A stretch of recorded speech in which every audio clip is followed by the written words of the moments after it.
Ladies and gentlemen, the program will begin in 1 minute.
Ladies and gentlemen, welcome and welcome back to the White House Correspondents Association Summer Dinner. Please welcome this evening's head table, Ryan Bennett of MS Now, Trevor Hanukkah of Reuters, Sarah Cook of CBS News, Mark Lima, CBS News, White House Press Secretary Caroline Levitt, our featured entertainer, Oz Perlman, Karen Travers of ABC News, Andy Harnick of Getty Images, Courtney Subramaniam of Bloomberg News, Simon Lakovich of Williams & Connolly, our attorney for WHCA, the incoming president of the White House Correspondents Association from Fox News, Jackie Heinrich, and the outgoing president, Weijia Zhang of CBS News.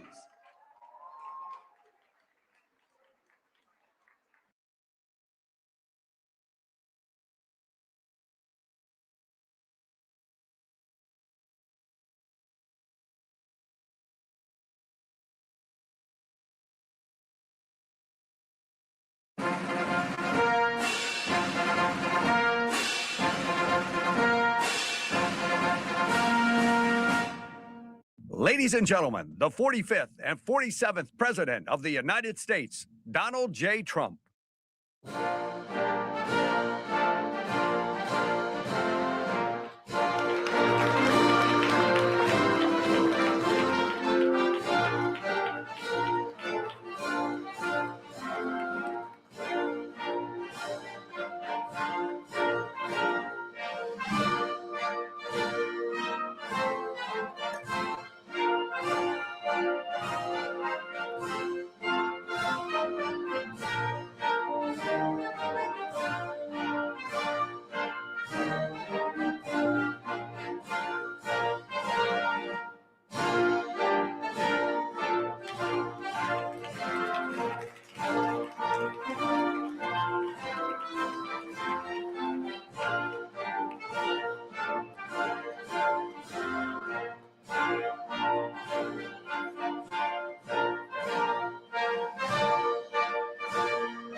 Ladies and gentlemen, please rise for the presentation of the colors by the Joint Armed Forces Color Guard from the Military District of Washington, D.C., and the singing of our national anthem by Master Gunnery Sergeant Kevin Benier.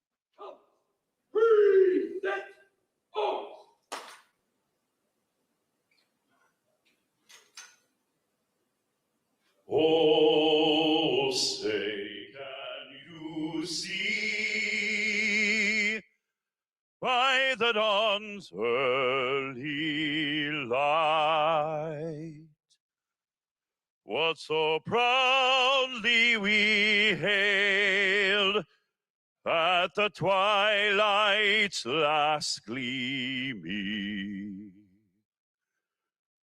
whose broad stripes and bright stars through the perilous fight o'er the ramparts we watched were so gallantly streaming. And the rocket's red glare, the bombs bursting in air, gave proof to the night that our flag was still there. Oh, say, does that star-spangled banner yet wave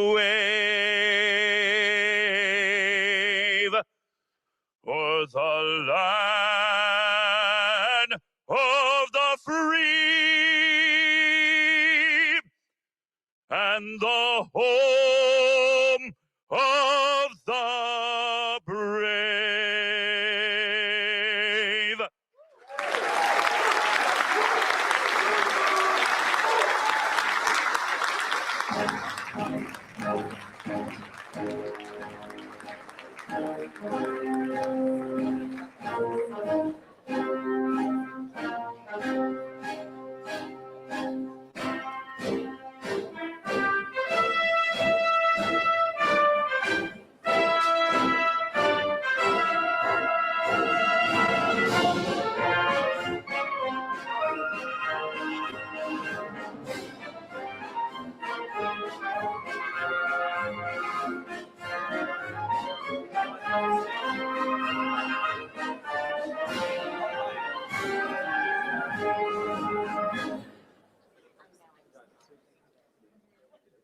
Please welcome CBS News White House Correspondent, President of the White House Correspondents Association, Weijia Zhang.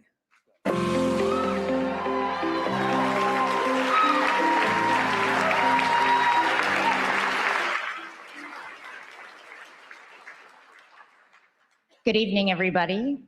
Let's try this again. Because one thing about this press corps is we always have a follow-up. Welcome to the 2026 White House Correspondents' Dinner, a tradition spanning more than a century and one we are especially proud to continue tonight. President Trump, thank you. Thank you for being here again. Thank you for all your support as we reschedule this dinner. White House Press Secretary Caroline Leavitt and your team, thank you too. Cabinet members, members of Congress, distinguished guests, welcome. And of course, WHCA members, thank you. Many of you were also with us in April. You came as guests, but within moments, you went to work. Please sit. You shifted into reporters, taking notes, capturing video, streaming live, even as uncertainty and anxiety filled the room. Law enforcement ran toward danger. Administration officials met backstage to gather facts. And Mr. President, you went straight to the podium in the White House briefing room to answer questions from journalists, all of us still in our gowns and tuxedos. That night will go down in history, and so will our response. During that news conference, President Trump said the ballroom was totally unified and that it was a very beautiful thing to see. 3 months later, it still is. Whatever may divide us, we stand together against political violence.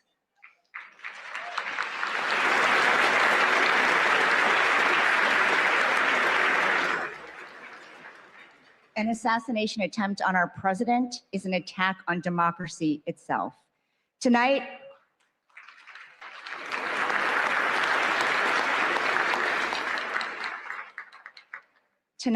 our message is this: we are back. We will not be intimidated. We refuse to let an act of violence have the final word.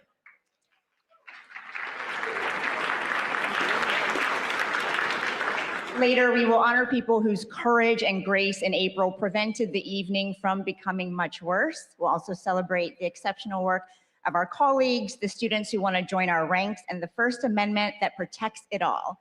But first, enjoy dinner and be good to your servers. We'll see you soon.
Ladies and gentlemen, please welcome back to the podium from CBS News, the president of the White House Correspondents Association, Diya.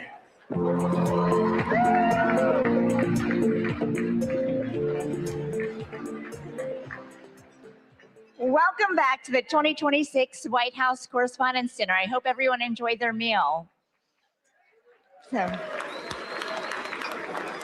Since Calvin Coolidge became the first president to attend this event in 1924, nearly every sitting president has joined us at some point in their term. The tradition is rooted in a simple principle that a president and the press corps that covers him can share a meal and even a joke. This dinner has never lacked for opinions. I know everyone has a lot of feelings about it, even under normal circumstances, and people ask, should it still exist? But every year, we pack the room. In fact, we just did it twice.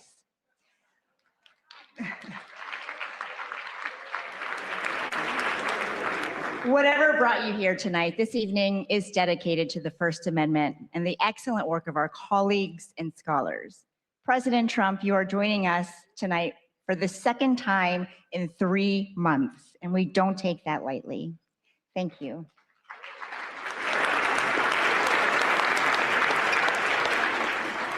Thank you again to Press Secretary Caroline Leavitt and the White House press team. Thanks to the relentless WHCA board members, our executive director, Steve Thoma, and our general counsel, Simon Lakovich, for your hard work and friendship. I have to say thank you again to my CBS News family for enduring a second round of dinner planning. And of course, my family, I love you so much. Our entertainer, mentalist, Oz Perlman, is also back with us. Thank you, Oz.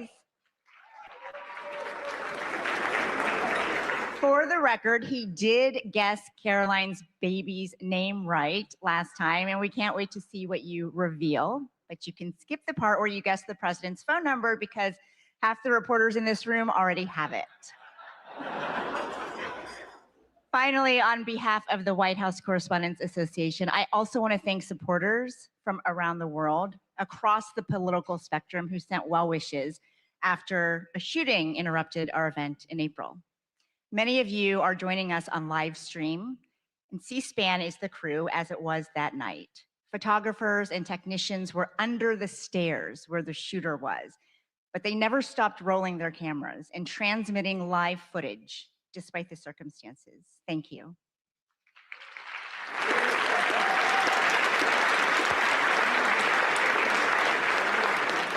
That night tested all of us, but it revealed something worth fighting for. While journalists in the ballroom were gathering facts and getting them to the public, I got a rare glimpse of something few of us ever see in real time. In a holding room, President Trump was huddled with members of his cabinet, asking questions, finding the best way to share the answers with everyone, which is our job description too. I keep coming back to that split screen, not because it was dramatic, but because it quietly proved no matter how complicated or tense the relationship is between the press and the presidency, what we share is far more important than anything else. And that is our duty to serve the American people.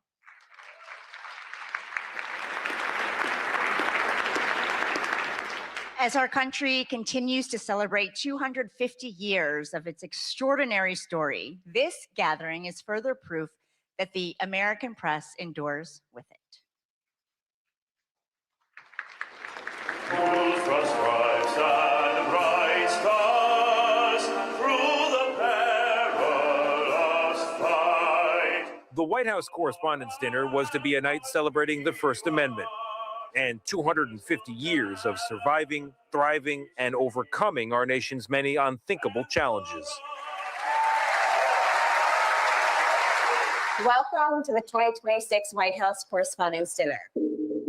But that celebration was stopped by a single gunman in an apparent attempt to assassinate the president. I heard the loud bangs that were going off. It was extremely frightening. I was only a few feet away. We were all told to just get under the tables. And at first, some of the White House officials did too. a whole rush of people started to come up towards the front door. On a night when we are thinking about the freedoms in the First Amendment, we must also think about how fragile they are. And that was very unexpected. The president and the White House press corps proved resilient. This was an event dedicated to freedom of speech that was supposed to bring together members of both parties with members of the press. And in a certain way, it did. So we are together again tonight, proving our resolve and unyielding fortitude. And to celebrate America at 2:50.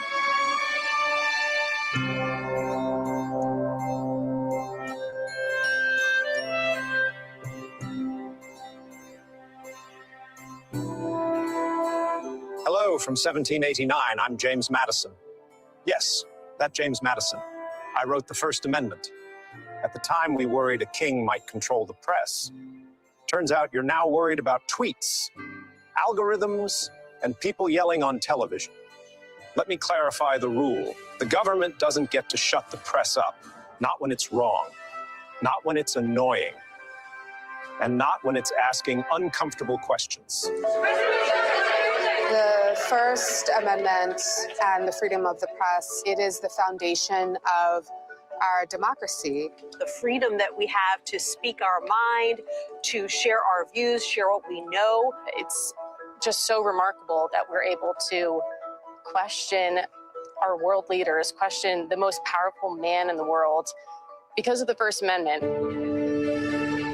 As we mark the 250th anniversary of our birth, I'm hopeful that people throughout the country will come together to discuss the importance of this history and to appreciate even more what our ancestors did to secure our liberty and freedoms, including freedom of the press. Good afternoon, everybody. Well, I see we're trying a new experiment this morning. I hope it doesn't prove to be a disturbing influence. Our goal is to try to rock the boat, and we're supported by the First Amendment. I hope Ike would be proud of us. Is the president taking control of Iran's oil? We have a very vigorous group of people representing all different points of view, including a lot of the foreign press. Daqui a pouco, o presidente Donald Trump. I just told him I've got to come over and see the fake news. Let's go. The presidents throughout history have complained about how they're treated in the press. We don't stop the publication of any papers. We don't fine anyone for something they say. And that's okay. That's part of the process. Why are you so confident he'll change his behavior, Mr. President? Yeah, I'm not confident. What the hell? What do you do over there? So when did I say I was confident? I don't want to be back at the White House today. It's a young person's game. And I have great admiration for the reporters who are there because they have a tougher job than I ever had. That's enough. Put down the mic. I must say, today, folks, the reporters at the White House, my hat's off to you. Go ahead, Peter. Go ahead. In Jim's defense, I've traveled. Whenever we face pushback from a politician or even from a president, it's not about us as a journalist. It's about the person we're covering. Well, I'm not a big fan of yours either, so I understand. To be honest. So let me ask you a question if I can. Our job is to just keep asking tough questions. Our founders were often distraught about the press, the highly partisan media of their time. Yet Jefferson famously championed a free press, noting that he preferred newspapers without a government to a government without newspapers. That's right. I favored a free press while my predecessor here, John Adams, signed a sedition act that could imprison journalists for saying anything malicious against the government. I ended that unconstitutional law when I took office, and thankfully, it's never returned. Can't blame a guy for trying. So which is it? Are you winding this down or are you escalating I can't tell it? you. Whenever there's a crisis, that's the time that people tune in. Thank you, Mr. President. Dan Rather with CBS News. The effects of Watergate were beginning to corner President Richard Nixon. If the president thought you were going to ask a question he didn't want to ask, he would try to throw you off balance right at the beginning. Are you running for something?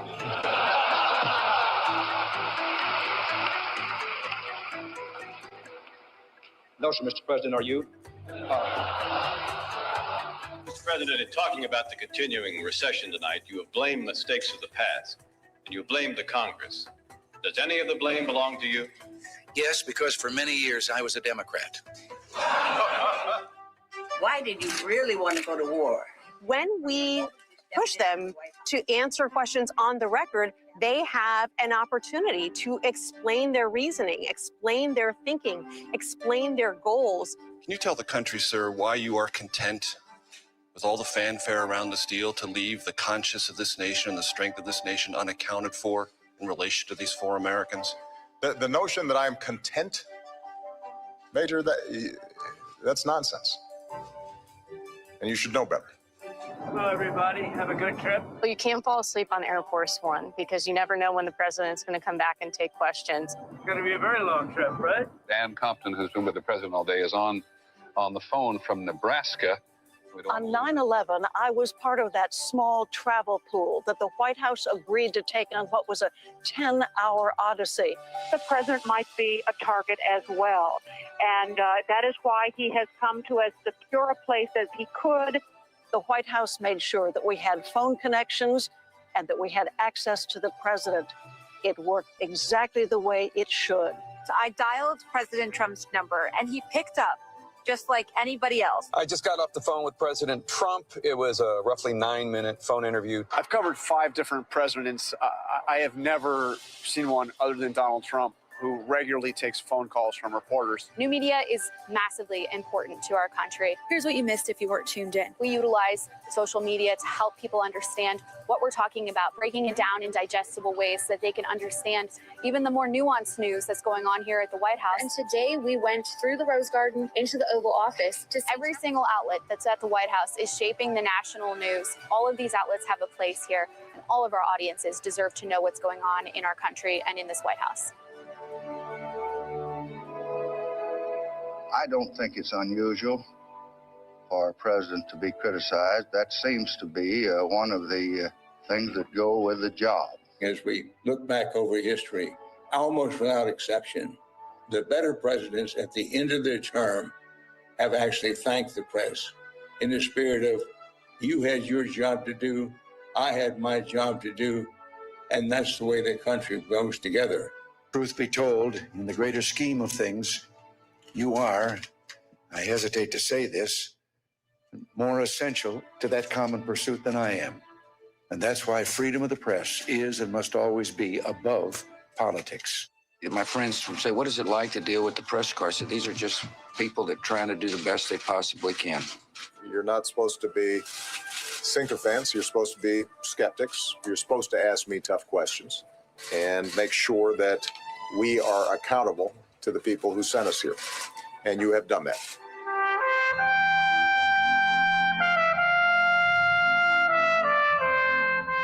I wonder whether the founding fathers might look with delight at the kind of vibrant conversations that Americans today are having in the national media, in social media.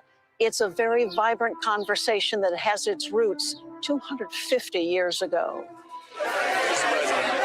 The noise you experience today, though at times overwhelming, is not necessarily a sign of decay. It may in part be the sound of liberty, exercising itself somewhat chaotically, to be sure. The true danger lies not in a press that is too free, but in one that forgets why it was made free at all. Enjoy the rest of the evening, and thanks for helping us reach 250 years of American democracy. Cheers.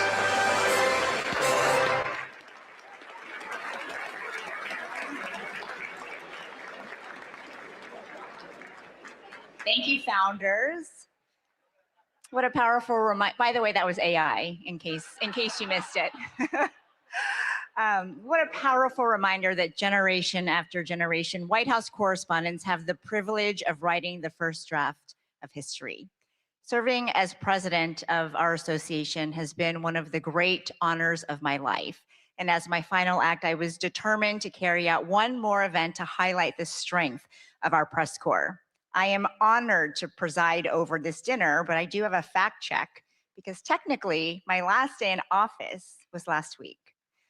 Our next chapter is in amazing hands with one of the fiercest women I have ever known. She is my wonderful friend, my partner in 2026-2027 WHCA President Jackie Heinrich, who I've asked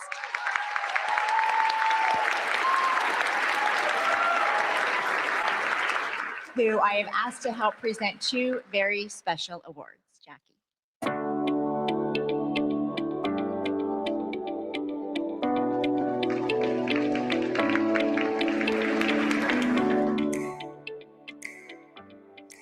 Thank you, Richa, and good evening, everyone. Before anything else, I want to recognize Richa Jang for her leadership, her unwavering commitment to this press corps. Richa, you have really represented this association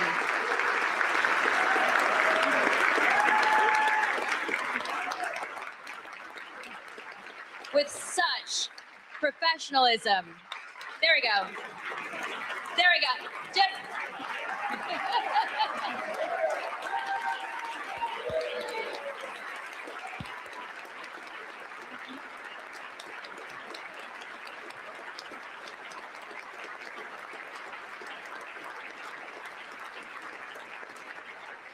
And she has represented this association with such professionalism, integrity, grit, and I am so deeply grateful, not just for your example, but also more so for your friendship. And to our members, I am humbled that you've put your trust in me to lead the White House Correspondents Association for the next year.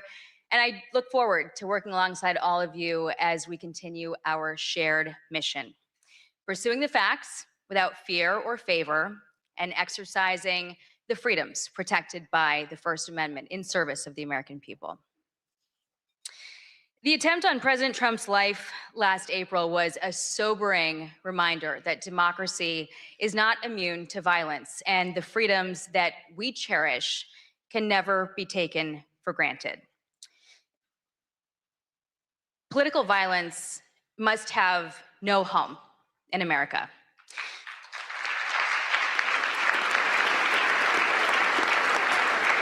And journalism can serve us well to broaden understanding, to shed light, and to inform our decisions, especially in this age of fast-moving information that can reinforce our divisions. And we are grateful to have President Trump here tonight, taking part in this tradition that recognizes the essential role of a free press in our democracy. Thank you, President Trump. Thank you.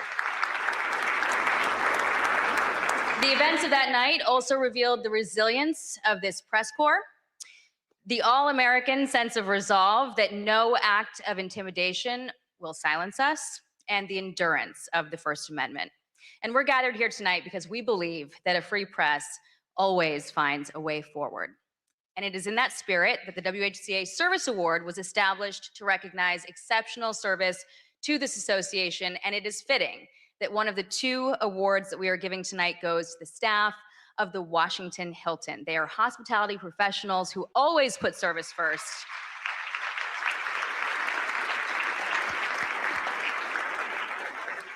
As harrowing events unfolded that night, their courage was on full display. The kitchen workers, the ballroom wait staff remained at their posts. When President Trump urged that the evening should continue, they prepared to serve more than 2,600 guests while they were still processing the shock alongside all of us. And when the Secret Service made the necessary call to postpone the remainder of the program, they immediately pivoted, preserving every unserved meal and donating them to local shelters.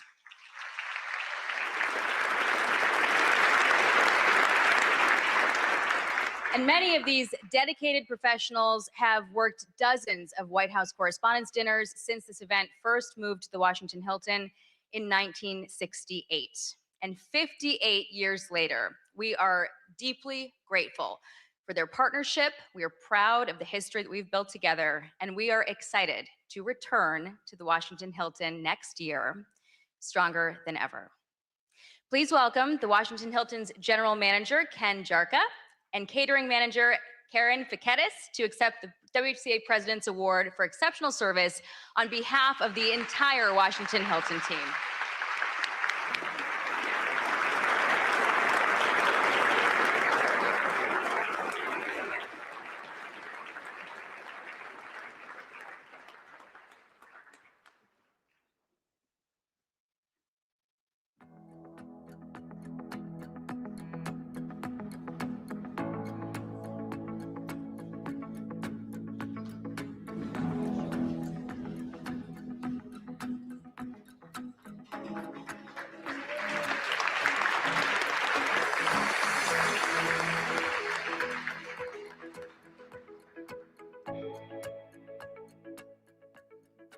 Congratulations, and thank you, Jackie.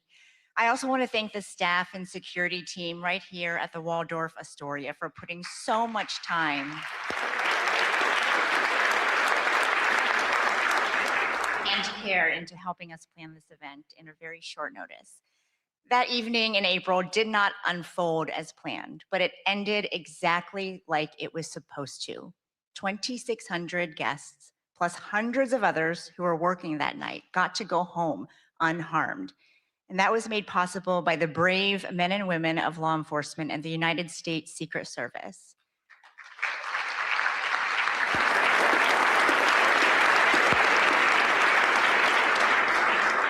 On behalf of every person who was inside that ballroom and every family who got to hear their loved ones say, "Don't worry, I'm okay," we thank you. One officer placed himself directly in harm's way and engaged the armed suspect. Even after gunfire struck his protective vest, he stayed in the fight and the attacker was stopped. I know many of us have wondered, what if he hadn't acted in that exact way? What if he had waited a few more seconds?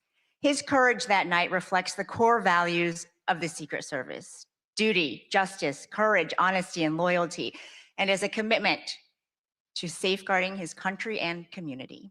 They also shaped his career, first as an infantryman and section leader in the United States Marine Corps, and since 2022 as an officer of the Secret Service, protecting the White House complex and our nation's leaders.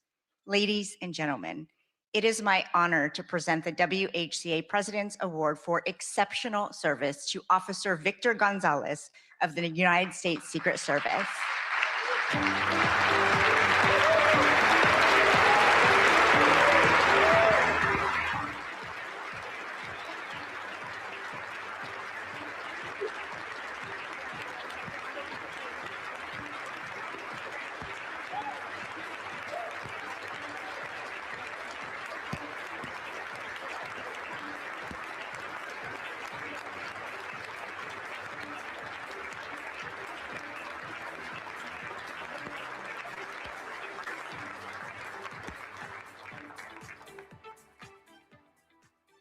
Thank you again, Officer Gonzalez, and to all the law enforcement officials who work around the clock to keep us safe. Democracy is defended in many ways, sometimes with a badge, sometimes with a notebook and a deadline. The White House Correspondents Association started as a group of 50 reporters, and I am proud that our membership hit a record number in 2025, more than 1,000 people, including many from new media outlets. Our press corps covers the presidency at all hours of the day in their personal lives. They miss out on a lot so that the world doesn't have to.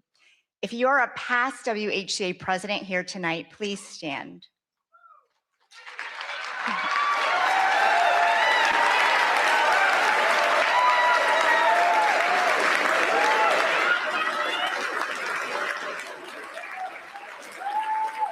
Former board members, please stand.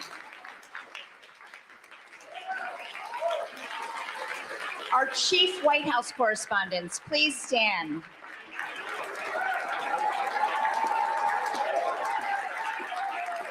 All current White House correspondents, reporters, producers, photographers, visual and audio journalists, please stand.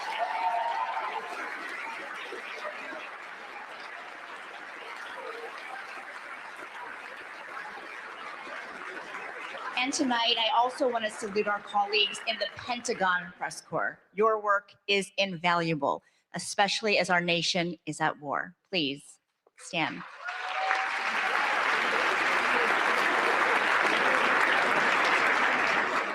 And now we turn our attention to future White House correspondents, our incredible scholarship award winners. Please welcome our Scholarship Committee Chair, who also serves as the WHCA Secretary, Brian Bennett of MS Now.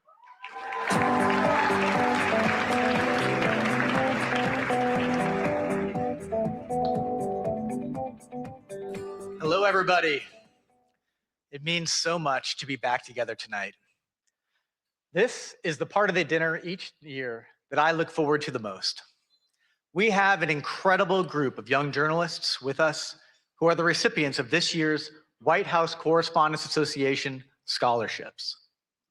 Since 1991, the WHCA has awarded scholarships to hundreds of journalism students.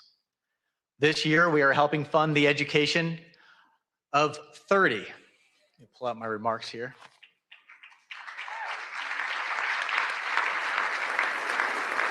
30 students from 16 colleges and universities. They are from schools all over the country: Arizona, California, Illinois, Iowa, Maryland, Missouri, New Jersey, New York, Ohio, Puerto Rico, Tennessee, Virginia, Washington, D.C.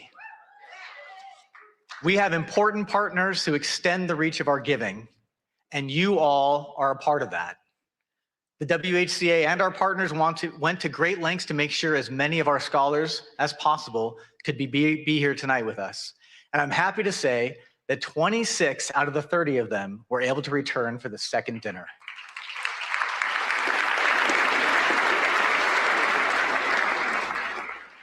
Some came back to DC from far away. Many were already here in Washington for the summer for journalism internships. When the April dinner was interrupted by the shooting, a lot of the scholars did what journalists do in dangerous situations. They started reporting, and they reported for their college newspapers. They are already showing their commitment to the work that we are all here to celebrate. Our dinner is the primary fundraiser for our association and our scholarships, and because of that generosity, we were able to increase the amount of several scholarships this year. Thank you for being a part of this and supporting this work. And we also want to say thanks to the America 250 Commission for your generous donation to our scholarship fund. The scholars not only receive financial help to pay for school. Earlier this year, they had a tour of the White House, and they met with White House officials. They spent an afternoon with dozens of senior journalists who cover the White House, and they were paired with mentors, working journalists from the White House Correspondents Association, who make a year-long commitment to offer advice and encouragement. We all had people along the way who helped make us better. And the WHCA Scholarship Program is a way that our association gives back and helps strengthen a new generation of journalists. Because of the commitment and your support, past WHCA scholarship recipients are now doing amazing things in journalism. We tracked some of them down to tell us about their work today.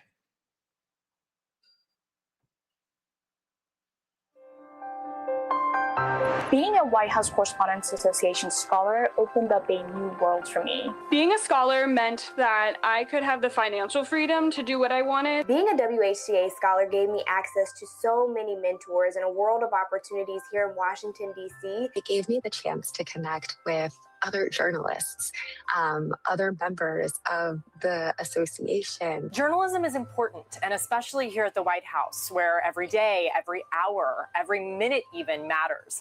The decisions that are made here impact people across the country and around the world. The idea that you get to be a part of the first draft of history, it all is extremely inspiring and drives me as a journalist. There are so many pinch me moments covering the White House, watching world leaders arrive here, walking into the press briefing room, getting to see Marine One land on the South Lawn, and getting to ask the President of the United States a question directly. Being selected as a White House Correspondents Association scholar has played a huge role in my career. I was there as President Biden gave a toast to the freedom of the press, and also as Kim Kardashian strutted across the runway and posed for pictures among a room full of talented journalists. The stars, the outfits, the photographs. And I remember too, that was the year that Brittany Griner had just returned home. And so being able to see her was really emotional. I was also inspired looking around at all the different scholars and how excited they were. And I think their excitement influenced my excitement about it. And it really was an eye-opening experience about just how important this role is. This White House press corps is not a mythical world.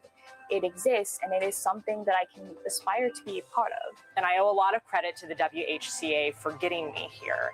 So many journalists involved in this organization were willing to chat with me, to invest in me.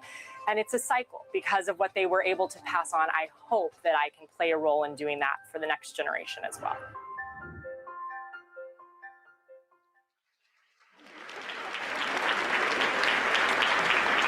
I can tell you, this year's scholarship recipients are also really impressive. And they're all sitting right over there. Let's meet them.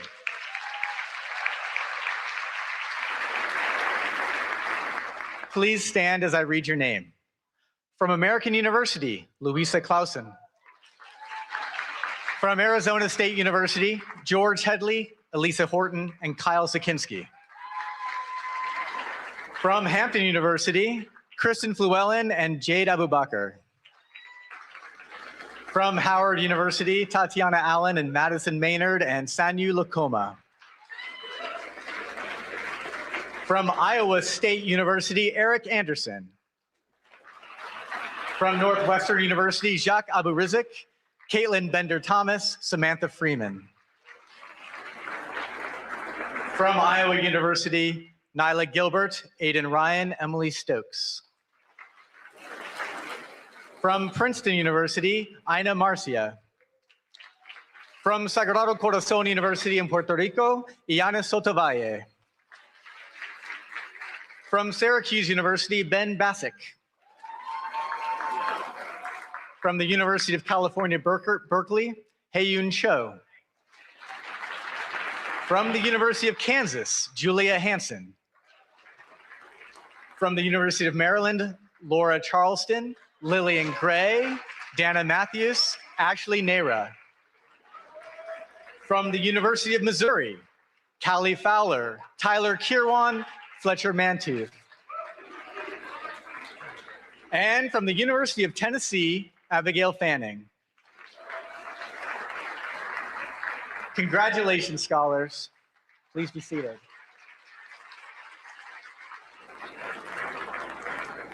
There's one more scholarship that requires special attention. This year, we've added a new scholarship at New York University that has been named in honor of the legendary CBS News White House correspondent, Mark Knoller.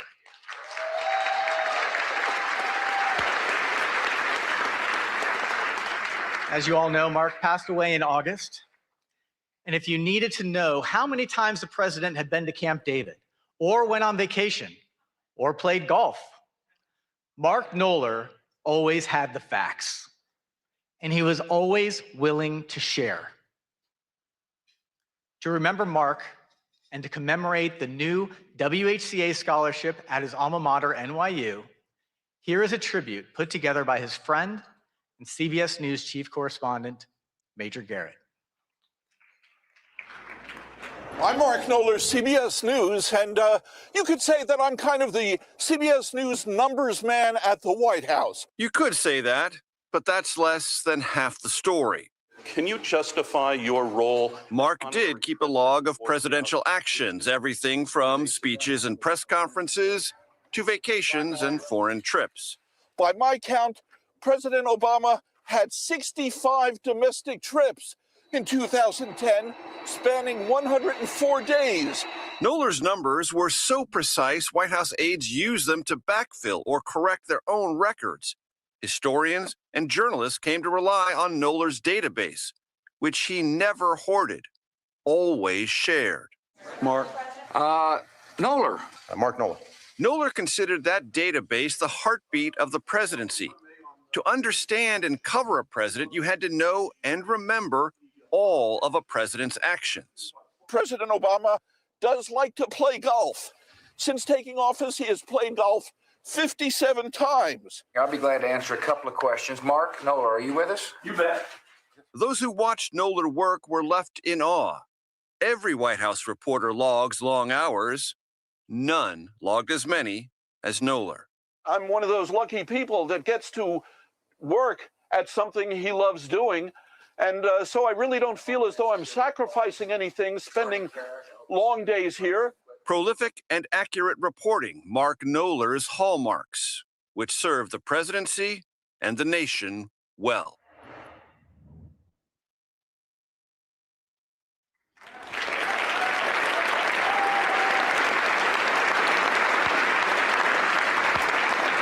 We are honored to be able to add a new scholarship in Mark's name in partnership with NYU's Arthur L. Clarke Journalism Institute.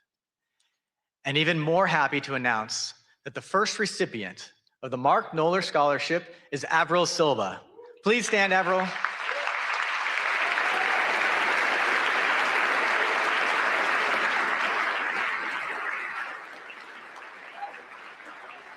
Ladies and gentlemen, this year's WHCA Scholarship students. When you see them tonight, offer them advice and offer them jobs. Many of them are already doing amazing journalism. They're all superstars. Thank you very much.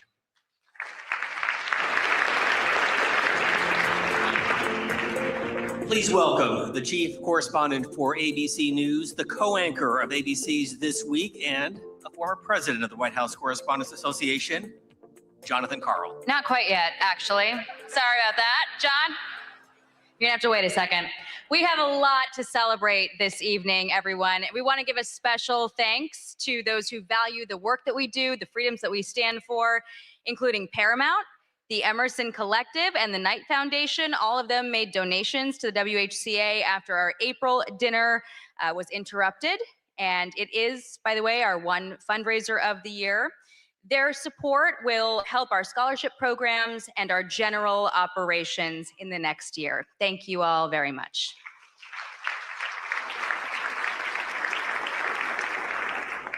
All right, now it is my pleasure to introduce two former White House correspondents who have served this association with distinction. They exemplify excellence in our field. They will help us recognize tonight's award winners. Jonathan Karl is the chief chief Washington correspondent for ABC News. He is the co-anchor of This Week, and he is a former president of the WHCA. He's got over 3 decades of experience in Washington. He's covered 4 presidents, 14 press secretaries, and just about every major beat in the city. And through it, he has earned many of journalism's highest honors, including some of the very awards that we are presenting tonight. But first, to recognize our journalism awards, we have one of the country's defining voices with us tonight, Wolf Blitzer.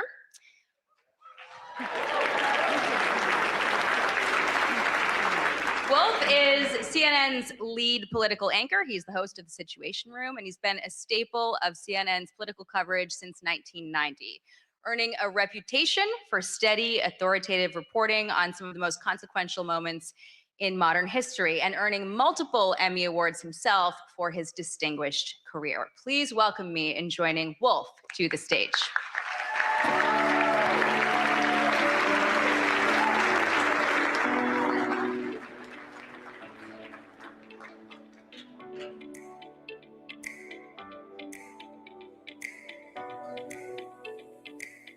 I'm standing up. Thank you very much for that really nice introduction. I'm so grateful. I'm so honored to be with all of you this evening. Each year, a panel of independent judges review dozens of entries for the 5 major WHCA Journalism Awards. And it's my honor tonight to announce this year's winners. And I'd like to point out that this is really a special night for me. I don't know if many of you were at the first White House Correspondents Association dinner in April, but it was, for me, it was very memorable indeed. And I can report this time, after the first course, I did not go to the men's room.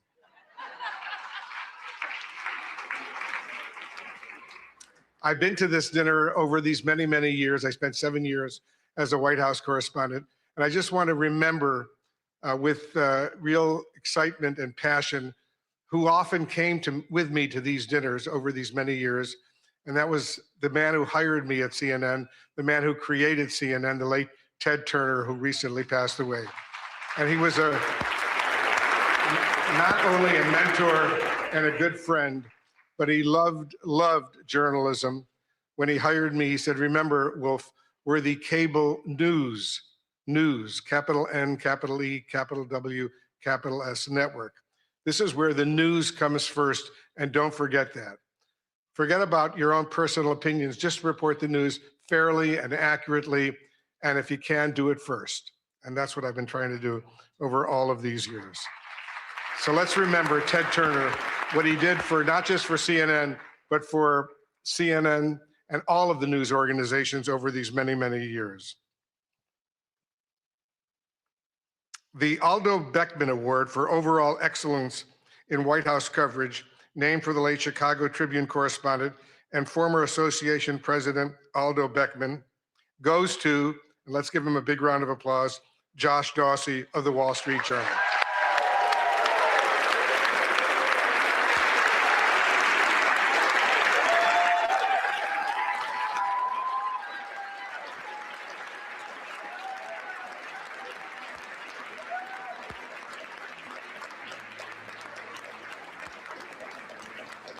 The judges said Josh Dawsey shows us how power works inside the presidency.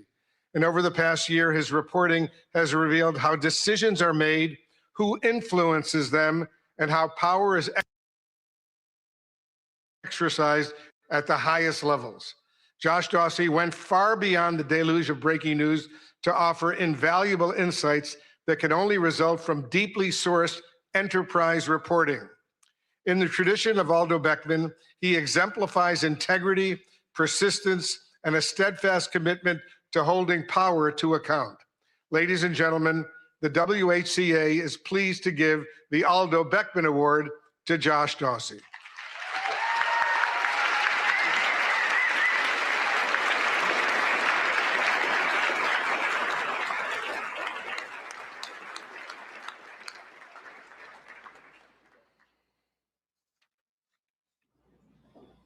Let's continue with the awards. Thank you. The WHCA gives out 2 awards for reporting under deadline pressure, one for print and one for broadcast. This year's print winner is Amr Madhani and Zeke Miller of the Associated Press.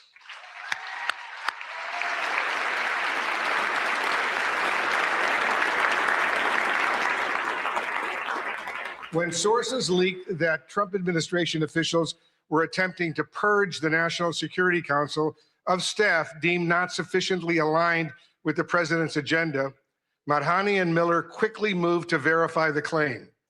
They uncovered an unprecedented vetting process. NSC staffers were asked about their past political contributions, voting records, and social media posts as a gauge of loyalty to the president. Ultimately, more than 150 NSC aides were removed, resulting in the loss of considerable foreign policy expertise. The story that Madhani and Miller produced is as consequential as it is revelatory.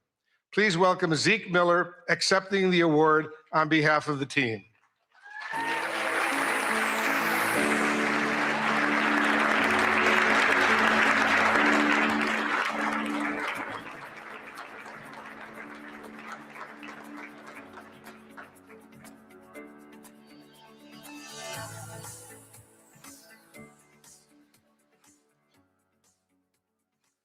Now the Broadcast Award for Excellence Under Deadline Pressure.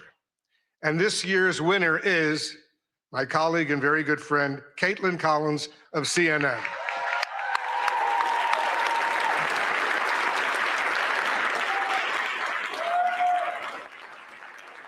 Reporting by CNN's Caitlin Collins on a historic showdown in the Oval Office between President Trump and Ukrainian President Zelensky launched a memorable day of nonstop insight and analysis, including her exclusive interview with the Secretary of State, Marco Rubio. Judges were awed by the depth of knowledge, access, and context that Caitlin brought to coverage of a meeting that unraveled before the world's eyes. The WHCA is pleased to honor the deadline reporting of CNN's Caitlin Collins.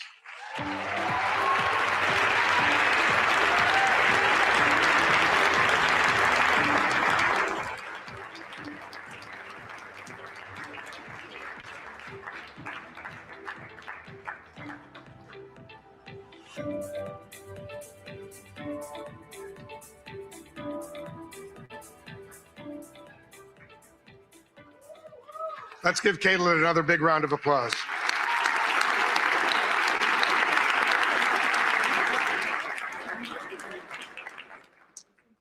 And now the award for excellence in presidential news coverage by visual journalists. This award recognizes a video or photojournalist for covering the presidency at the White House or in the field. And this year's award goes to Andrew Harnick of Getty Images.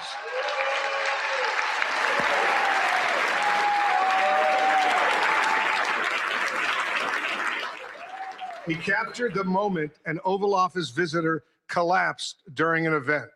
And from the judges, they say this: through sharp timing, layered composition, and visual irony, this photograph expertly documents a true split-screen moment in real time. The president's orientation and posture inadvertently echo the statue to his right, while the other half of the frame is defined by movement. A truly striking image of contrast, skillfully captured in a chaotic moment. Please join me in congratulating Getty Images photographer Andrew Harnick, who also represents still photographers on the WHCA board.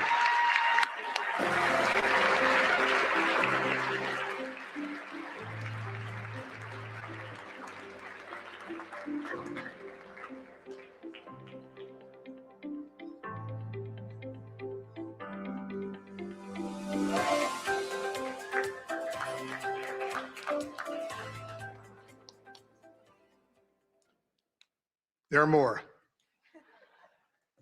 And now the Katharine Graham Award for Courage and Accountability, named for the legendary Washington Post publisher, and it comes with a prize of $10,000. This year's award goes to the Wall Street Journal.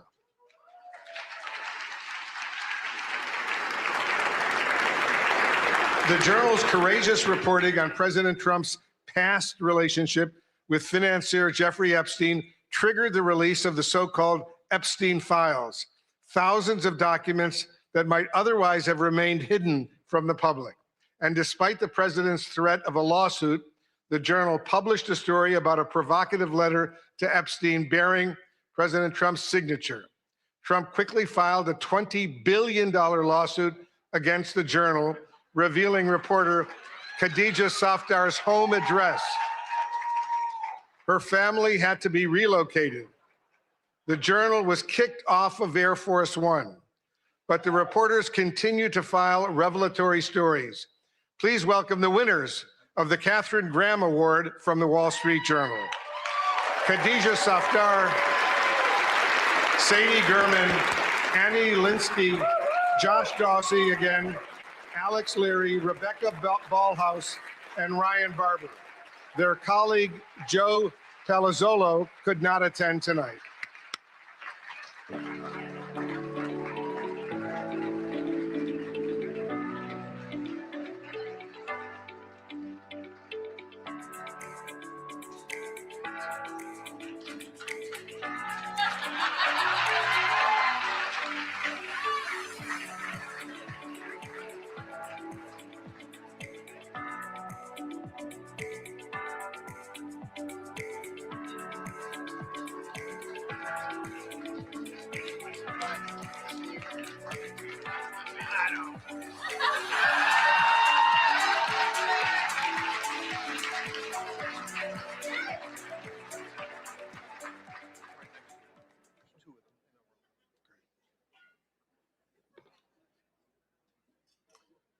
The Collier Prize for State Government Accountability is presented by the University of Florida College of Journalism and Communications.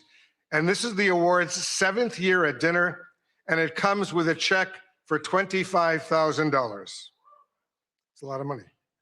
This year's award goes to Care 11 in Minneapolis for its investigation, Housing Hustle. The investigation exposed a massive organized fraud scheme within Minnesota's Housing Stabilization Services Program, a Medicaid-funded safety net meant to help people with disabilities and those facing homelessness find and keep housing. Reporter A.J. Legault uncovered ethical and oversight breaches at the highest levels. The investigation drove sweeping state reforms and waves of federal probes and charges, said one Collier juror. Carol Evans' rigorous and piercing investigation of Medicare fraud had undeniable impact, including the suspension of more than 130 companies from the ability to bill Medicaid, the state terminating the HSS program, the firing of the state official in charge, federal raids, subpoenas, indictments, and convictions, and enhanced screening, oversight, and suspension powers for regulators. Here to accept the award from KARE 11, our reporter A.J. Legault and producer Gary Knox.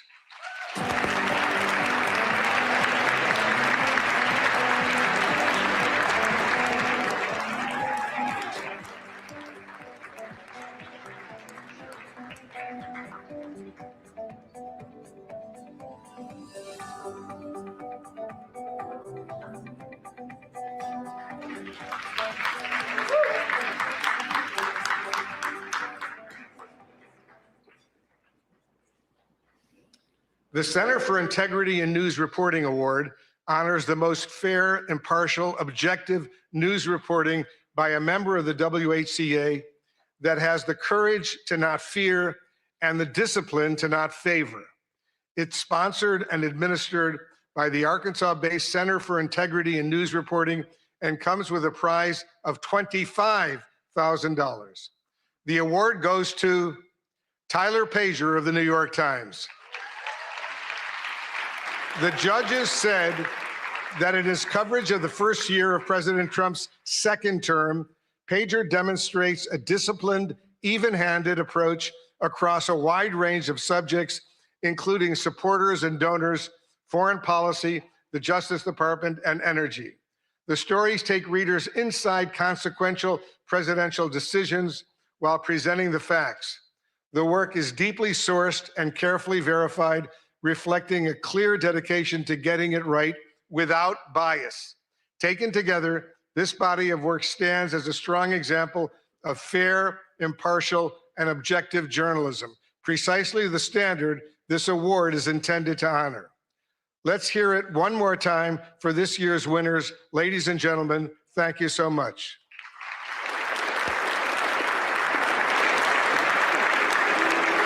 But before we do that,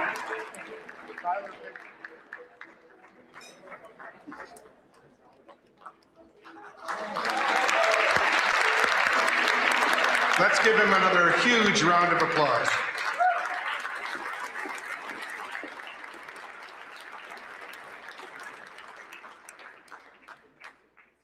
And it's now my pleasure to introduce my good friend, longtime colleague, Jonathan Karl.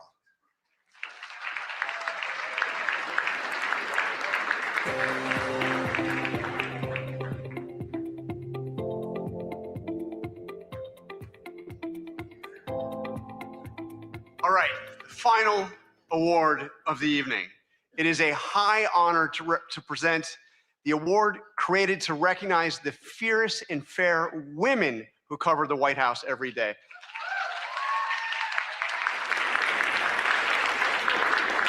But first, I just want to give a big thank you to Weijia Zhang. Weijia, your leadership was steady when steadiness was in short supply. You refused to let an act of violence take this dinner away from us. And because of you, it has gone on. You insisted that happen. Thank you. Awesome, courageous. And Mr. President, I want to say it matters that you came here tonight. Thank you. For more than 100 years, presidents have chosen to sit in a room of reporters who ask tough and often uncomfortable questions and who report without fear or favor. It's important. Thank you for being here. And in that spirit, I am thrilled to present an award named after two women who didn't just cover history, they helped make it. In 1947, A woman joined the White House press corps and changed it forever. Her name was Alice Dunnigan. She was the first African-American woman ever credentialed at the White House.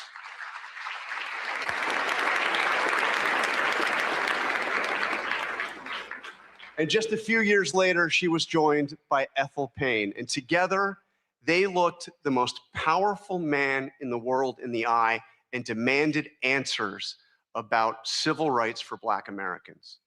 President Eisenhower didn't always welcome those questions, but Alice and Ethel kept going and kept showing up, and they kept asking. The WHCA Dunnigan Payne Award for Lifetime Achievement exists to honor their legacy and to recognize journalists who followed in their footsteps by breaking barriers for future generations. So tonight, it is a privilege to present the award to two women who did exactly that. In a field long dominated by men, Melissa Young and Susan Walsh each built extraordinary careers as photojournalists, not by waiting for doors to be open, but by bursting through them again and again for decades. Melissa Young, this one I knew very well, she worked at ABC News for 44 years.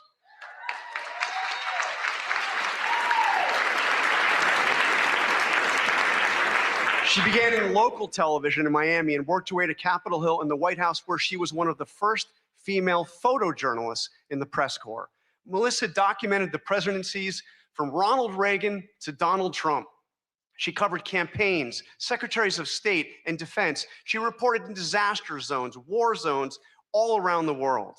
I worked side by side with Melissa for about half of those years, and I traveled to more than a dozen countries with her. I'm not gonna mention the time I was briefly detained because that was on Capitol Hill and she came to my rescue.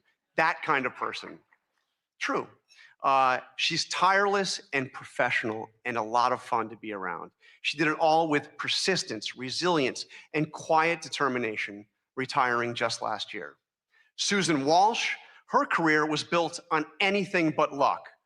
When a promised job fell through after a college internship, she called the AP's Boston bureau every single day for 3 weeks, just saying, "Give me a shot, will you?"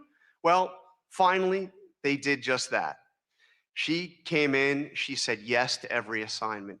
She worked her way up. She got to cover Super Bowls, Boston marathons, 5 Olympic Games. She transferred to Washington in 1997. And from there, she went on to photograph every US president from Jimmy Carter to President Trump, traveling the world as part of the White House press corps. In 1999, she was part of the AP team that was awarded the Pulitzer Prize for feature photography for her coverage of President Clinton's impeachment. She also served as the White House News Photographers Association, fighting for press access at every turn. Susan also retired just last year and traded the briefing room in for the ice rink, where she now plays hockey with her son. She's pretty good. Alice Dunnigan and Ethel Payne showed us what it looks like to refuse to be pushed aside so that they could keep bearing witness to what matters most. Melissa Young and Susan Walsh spent their careers doing exactly that. Two women, 80 years of combined service, and a legacy that honors everything this award stands for.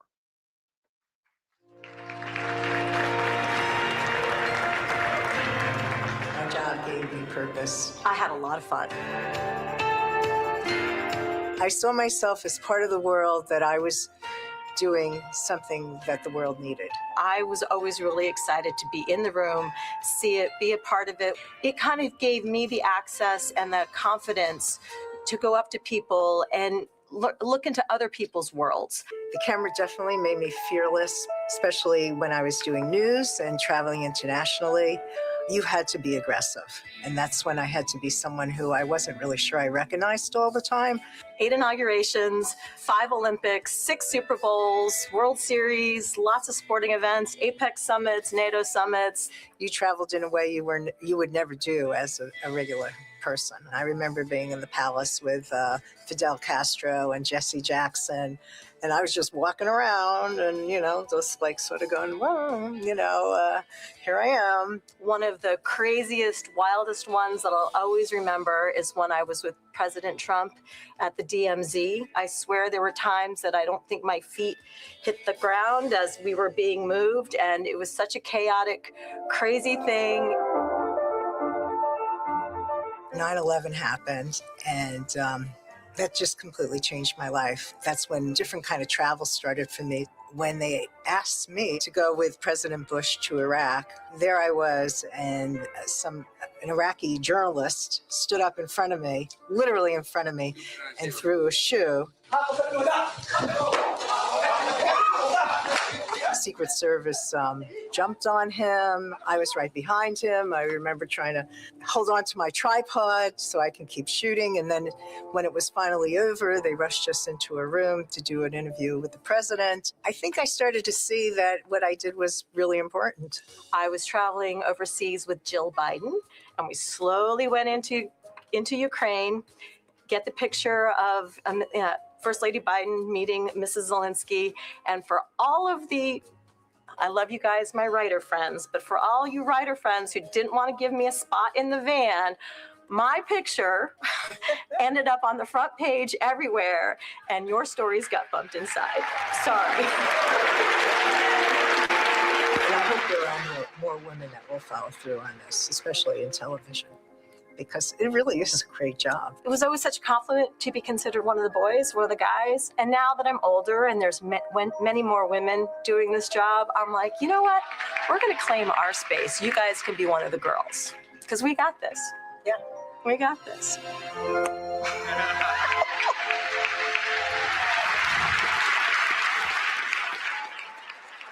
All right, please join me in welcoming Susan and Melissa to the stage.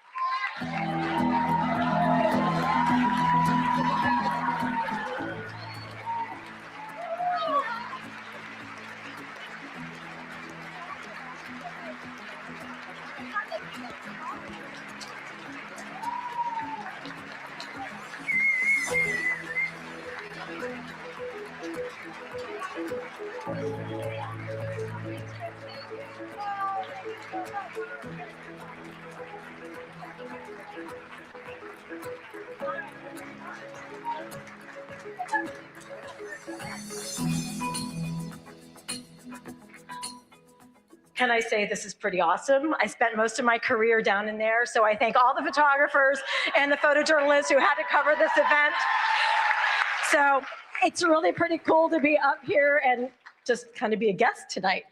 But they were gracious enough to give me an opportunity to say some things, so I'd like to say some things. First, Ouija, Jackie, and the entire Correspondents Board, I just want to thank you guys so much for selecting me this year, me and Melissa. I hope not to get emotional here.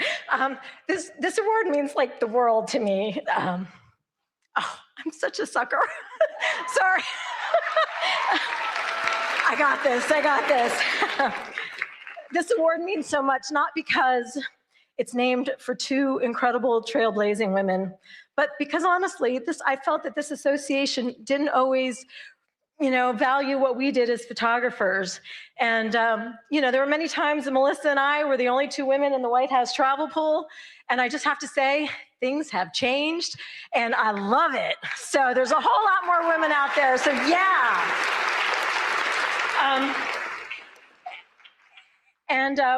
I do have a couple of shout outs.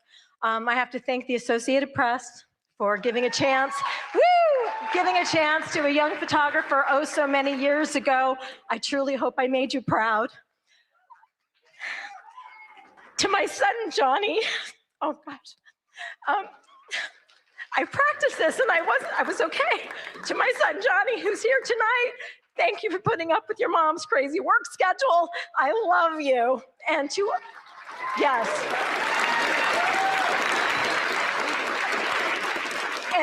And to all my friends and colleagues that I've traveled the world with, your camaraderie, your support, and most importantly, your laughs have been absolutely the best. And in my retirement, I absolutely miss that the most. So thank you for all of that. And then finally, to all the journalists out there who are working incredibly hard to report the truth, despite access issues, insults, and subpoenas, keep it up. Your work matters, and we need you now more than ever. Thank you so much for all you do.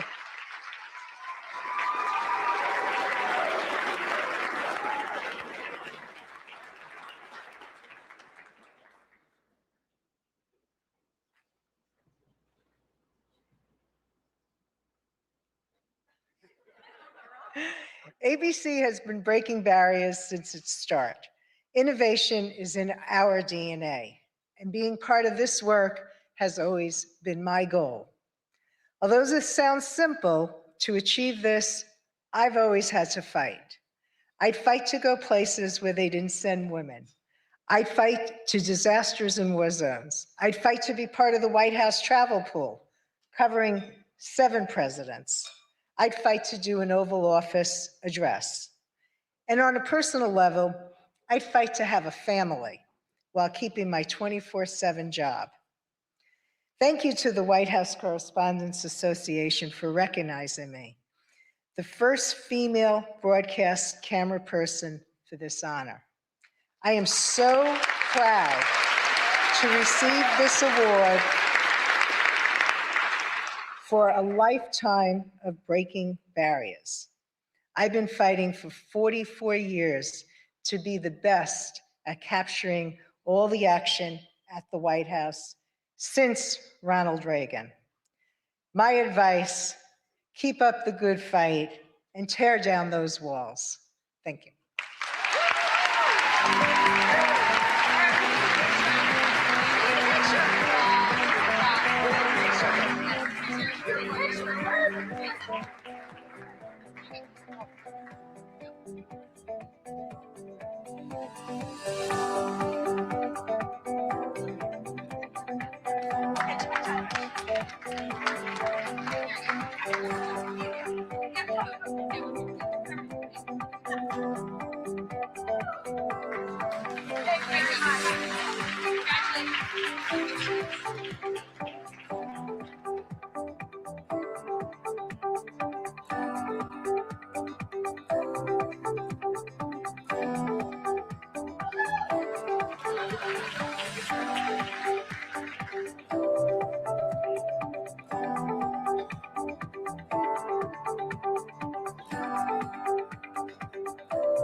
Congratulations again to all of our honorees tonight. I am confident that one day our scholarship winners could be the ones taking home awards. After all, not that long ago, we were you, young people passionate about journalism and determined to make it work.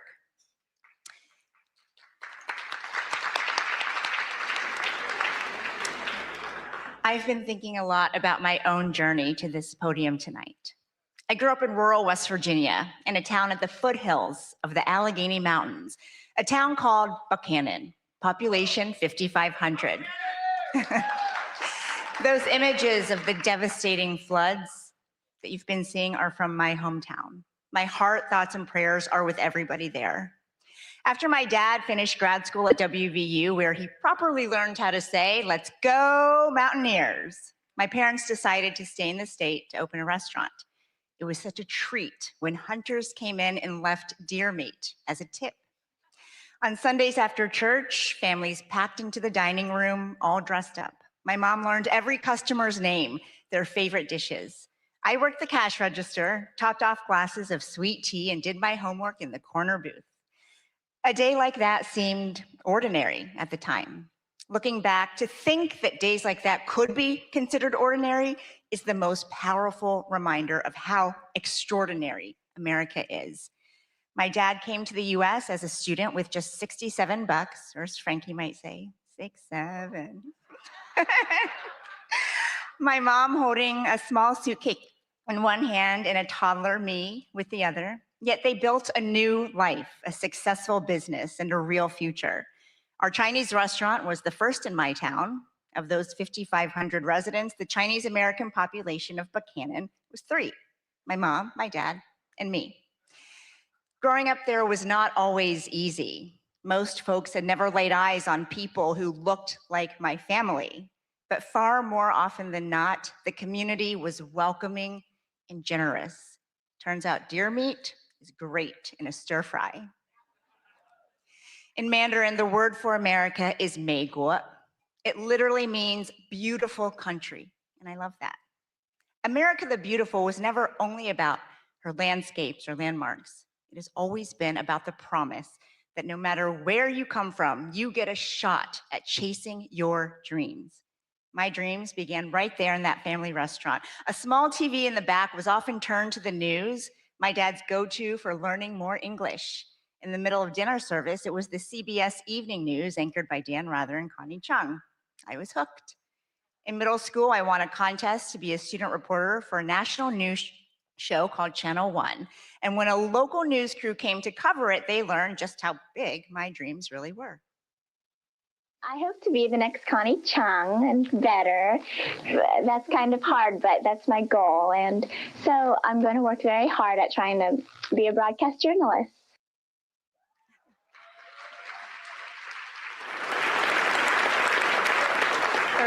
Years later, it's surreal to say that I've sat in Connie Chung's old chair to fill in on the evening news. And Connie and I have talked about how the White House beat and the White House Correspondents Association used to be a little bit of a boys' club. For decades, women could be members, but they were not invited to sit at this dinner until 1962, when a woman who would become Dean of the Press Corps insisted. Thank you, Mrs. Helen Thomas. So tonight, it means everything to stand here as the first woman of color ever elected president of this association in its 112-year history. I'm here because of the tenacious women who came before me, Melissa, Susan, and support from my family who are with us tonight. My husband, Luther, not from West Virginia, but Arkansas, similar enough. My amazing daughter, Frankie, little brother Jack, who should be sleeping by now. I love you more than anything in the world. I love you the most. My parents came to a country with almost nothing to give their daughter everything. And now I have that because they could be with me in this moment. Mama, Baba, 谢谢.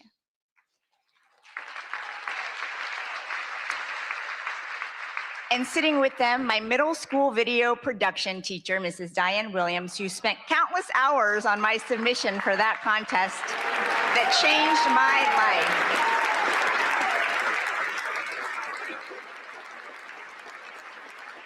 Like public school teachers across the United States, Mrs. Williams looked at a 13-year-old kid and said, "You can be whatever you want when you grow up," and she meant it. My story is like that of so many in this room and in this country, only in America.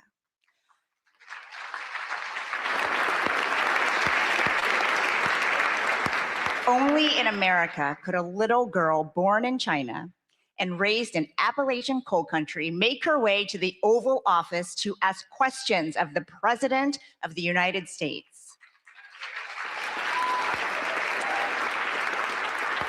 Because when this is your home, you inherit something remarkable. The protections in the First Amendment: free religion, free speech, free press, free assembly, free petition. This fundamental right belongs to everyone. And that's exactly who the founders were thinking about when they protected a free press. Everyone, all Americans. They were not thinking about reporters. A free press is not a favor to journalists because we're special. We are not special. But America is. No matter who you are, the freedom to criticize without fear of being destroyed, that's not a bug in our democracy. It's supposed to be the feature. In 1786, writing from Paris, Thomas Jefferson told his friend back in Virginia, "Our liberty depends on the freedom of the press, and that cannot be limited without being lost." 5 years later, that thought was enshrined in the Constitution, after Jefferson urged James Madison to include a Bill of Rights. Many founders couldn't stand the press. Some things never change. But they understood if our access is restricted, it's really the people's access to information that is limited. If the media faces government pressure or censorship, it's the people who end up knowing less. That was true then, and it's true now. But having press freedom comes with a tremendous responsibility. We can't demand accountability without practicing it. Criticism of the media can be unfair. It can also be legitimate. We get a lot right, but sometimes we get things wrong. We mistake proximity to power for understanding it. And at times we get trapped in our own bubbles. There is a difference though, an existential difference between criticizing the press and trying to undermine it. One is healthy and it makes all of us better. The other is exactly what the founders hoped to prevent. Around the world, press freedom is not guaranteed. In many countries, reporters who criticize the government are detained without trial, their stories erased. In the worst cases, they never make it home.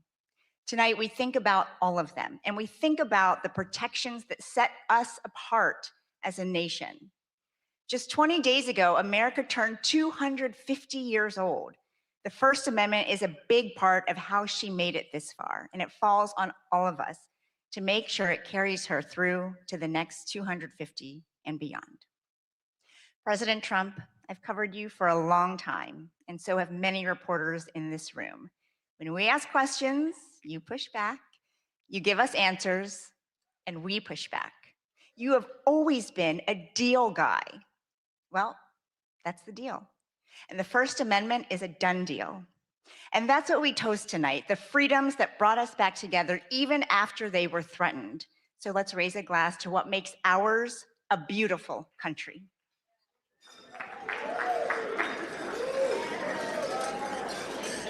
And now, ladies and gentlemen, please join me in welcoming the 45th and 47th President of the United States, President Donald J. Trump.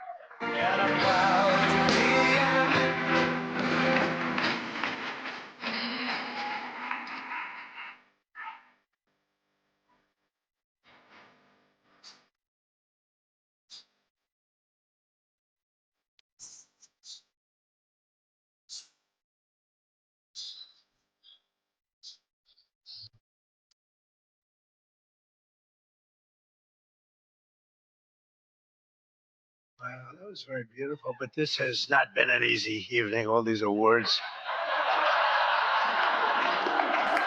Do I have a say in those awards, all those awards? But it's great to be back at a place that I know very well because I built it. And I'm very proud of it because I built it for $2.9 billion less than the Federal Reserve building, which is a lot smaller, by the way. Figure that one out. But I am delighted to be here at the White House Correspondents Dinner. Amazing people, a lot of people that I like. Some I don't like it all, but I respect most of them. I must say that you do a great job, amazing job, and it's an honor. As I said 3 months ago, the show must go on. We were backstage, and we both wanted to just have it go on, whether it was 2 o'clock, 3 o'clock in the morning, it didn't matter. But in the end, it made more sense to do it the way we're doing it. And we had a great news conference at the White House, in a very important room. And you did very well. I think we all did very well. It was a hell of an evening, I can tell you that. Won't soon be forgotten. And I think a lot was learned from that evening. A tremendous amount was learned about security and about other things, the dangers of what we all do. But just like my presidency, the second time is always better. It's always better. And the third time will be better yet. I'm only kidding. From the earliest moments after the attack on our dinner last April, I knew we had to reschedule this event as soon as possible. We had to do it very quickly, and we met very quickly, and we figured something out. But the attempted mass murder at the Washington Hilton, that's what it could have been, was an assault on our democracy itself. Very serious situation. Many of you were there with me, and some showed extreme bravery, like Pete Hegseth, Steve Miller, Tom Homan. Really? They were standing on tables, and most of you were under the tables, okay? But they did. They showed. I saw every one of them that was standing up in those tables. I didn't know if they were brave, if they were smart, if they were stupid as hell. But they were on those tables in some cases. And there were a lot of different feelings going on in the room at that moment. But after hearing the gunshots, many people yelled, "Get down, get down," which caused Nicki Minaj to start twerking. Do you believe it? Get down. She's the only one that really understood what that meant. It's quite an evening. But tonight we come back together to answer that heinous attack with unwavering resolve. And every one of us here this evening to show that in America, we do not yield to political violence. We can't do that. Can't do it. So in this country, we believe in freedom of speech. We settle our differences not with bullets, but with open and vigorous debate. And no deranged loser with a gun will ever change that. We can't let that ever happen. There are a lot of very dangerous people out there. We can't let it happen. I want to begin by expressing our gratitude to the incredible men and women who put their lives on the line every day to protect my family and myself, all presidents, and lots of others. That's the United States Secret Service. So I appreciate it very much. And Sean and the whole group. Amazing job. Amazing job. In recent months, they've repeatedly responded to threats with speed and professionalism and extraordinary courage. And there is no better example of that than Officer Victor Gonzalez, who we just met. It was amazing. What he did was amazing. When the would-be assassin charged the checkpoint at speed, he was fast. When you looked at that, you had to look at it about 10 times before you really saw what was going on. He was quick. Nasty. The gun made him nasty, actually. But Officer Gonzalez engaged the attacker without hesitation and took a bullet to the chest after his ballistic vest, fortunately, was on, saved his life. And Victor did not even want to go to the hospital for a checkup. We insisted, really, we wanted him to do it. We insisted, but he didn't want to go.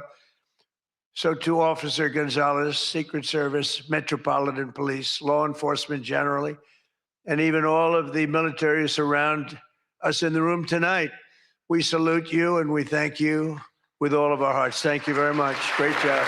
Great job. Great job.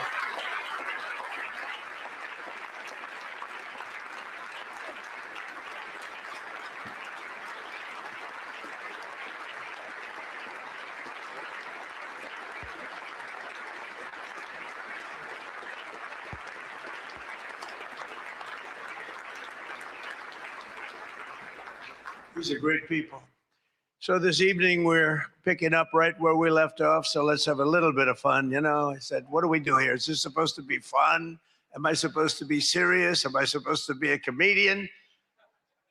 So I guess you said maybe a little bit of everything. I know one thing, I could never have done the speech that I had ready just a short while. Oh, that was going to be a doozy.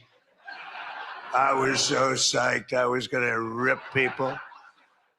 And I don't know, just something changed. It's really for the better, but I just wouldn't want to do that. But we'll do a little ripping if you don't mind. But it is true. I said, how do we handle this? It's going to be a different kind of an evening, and it is. And in many ways, it's a more beautiful evening, actually. Everyone's looking really good tonight, and I know it was not easy finding shoes to go along with your bulletproof vest, which many people didn't want to wear because they'd rather die than look 20 pounds heavier. You know that, right? We have that a lot. They put one on me. I said, are you sure I'm not wearing this? No, you look exactly 20. They say, sir, it's about 21 pounds. They said, not good. But I want to thank the outgoing president of the White House Correspondents' Dinner, Association. Now, she won't admit it, and she should not admit it, but we sort of became friendly. You know, in times of stress, on occasion, you become friendly. I have a lot of respect for Ouija, and I tell you, we went through a little bit of a war together. It turned out pretty good. It turned out pretty good because of a lot of good people. They stopped the tragedy. So I want to thank you very much. Fantastic job.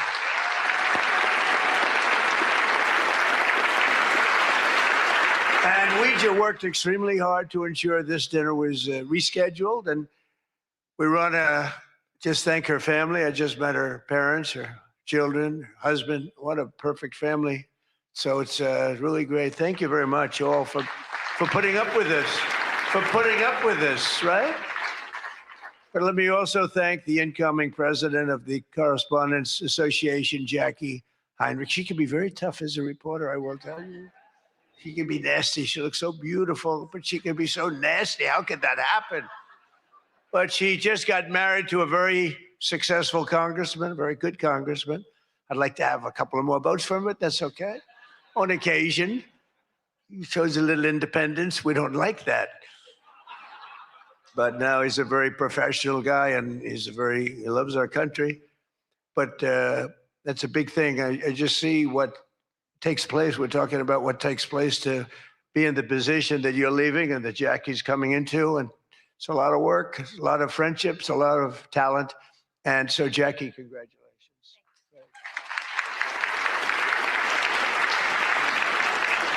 And congratulations are also in order for our favorite White House press secretary, Caroline Levitt, who just had her second child.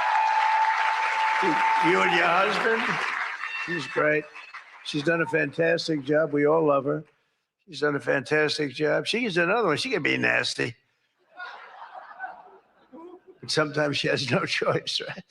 But Caroline may have one of the hardest jobs in the White House. She has to deal with all of you all of the time. And you can be very difficult. You can be very, very difficult people. But I'm probably being a little bit oversensitive. Sometimes I really do think that some of you don't like me. In fact, I read a report, I get 93% negative publicity. 93. So how the hell did I win the election by so much? Think of it, I don't think that's true. I can't believe it's 93. In the 80s maybe, but not 93. But this place is really the largest group of Trump derangement syndrome people ever put together at one time, I suspect. Some of you are lucky that our last dinner was cut short because I had brought with me what would possibly have been, I'm telling you, I had something. I was going to go after you. I feel so badly doing this. It's going to be such a letdown. Oh, yay. But your lives were really in danger the last time for an opposite reason. But on the plus side, your careers were saved, and we have we really do. We have a complete and total. You know, I love the words complete and total. They say, but it means almost the same thing. I said, it doesn't matter when you say it. It's called emphasis. It's called emphasis. But everyone is now really warming up. The new White House Military Center, drone port, highly protected ballroom. We have our ballroom. The windows are this thick. I said to the people, well, if a bullet hits, what happens? Nothing. Nothing. It bounces right off, sir. This is the greatest bulletproof glass. I said, AK-47. That's supposed to be a big one. I don't know so much about the guns. My sons know a lot. But I said, I know it's big. What would happen? They go up, meaning it can take more. I said, so if I'm making a speech and I hear that pinging sound at a window, what would I do? Sir, leave the room right away, but you're going to be safe. We're building something that's going to be amazing. And in light of what we went through, I think people understand it. It's going to be amazing. A phenomenal, one of the biggest drone ports anywhere in the world, right on the roof, right protecting the White House, not only the ballroom. And what's underneath, you know, is supposed to be a top military secret, what's underneath, but then you get sued as usual, and you have to reveal that you're building this unbelievable situation downstairs with room after room of very complex stuff. It was the military's dream to have it built. I wanted to have a ballroom because for 150 years they wanted it. And then the generals came to see me and they said, sir, you're building something. This gives us an opportunity to do something that will be so unbelievable, never happen again. Because there's very little built under the White House, very hard to build under a very fragile building like that. It's very fragile, it's old, and a little different construction standards, frankly. And this is an opportunity for us to build something very powerful. I said, let's keep it secret. They said, no, no, we're telling you, sir, let's keep it secret. And then we get sued and we revealed every room, We told the people that did the suing, they're not good people. We told them, we said, you know, you're being very unpatriotic when you bring a suit like this, but it is what it is, but it's going to be, it's really going, it's moving fast. We're ahead of schedule. We're right on budget. And it's going to be something like, I think, no country has. I just visited China. They have this magnificent room, the Great Room. They call it the Great Room. It's a great room, but what we have is going to blow. There won't be anything like it. It's going to be fantastic. And with all of the things that are going along with it for safety and security of future presidents, you know, I'm only going to be using it for about 6 months, assuming we finish it right on time. I get to use it. Somebody said, he's building it for himself. I'm building it for the future. I'm not building, I use it. Now, had I not gone down 6 or 7 stories, then in that case, I would have been able to get a couple of years out of it. But that was far more complex what we did downstairs than what we do upstairs. So we're very proud of it. That's going to be amazing. And I think I was just telling the whole group sitting at the table we were talking about it. I said, I think, you know, it's White House Correspondents. So I don't see any reason why you wouldn't be able to use that. It's going to be very large and very beautiful and very safe. And that's what you need. So I was thrilled to see that after witnessing the attack, even Democrat Senator John Fetterman told his fellow Democrats to drop the Trump derangement syndrome and build the White House ballroom.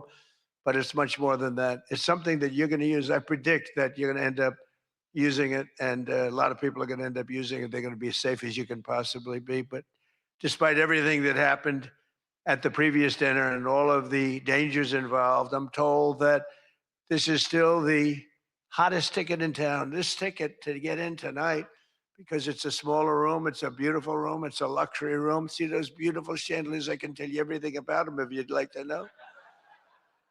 See that beautiful Capitol above? See the beautiful Capitol? See the everything, the brass.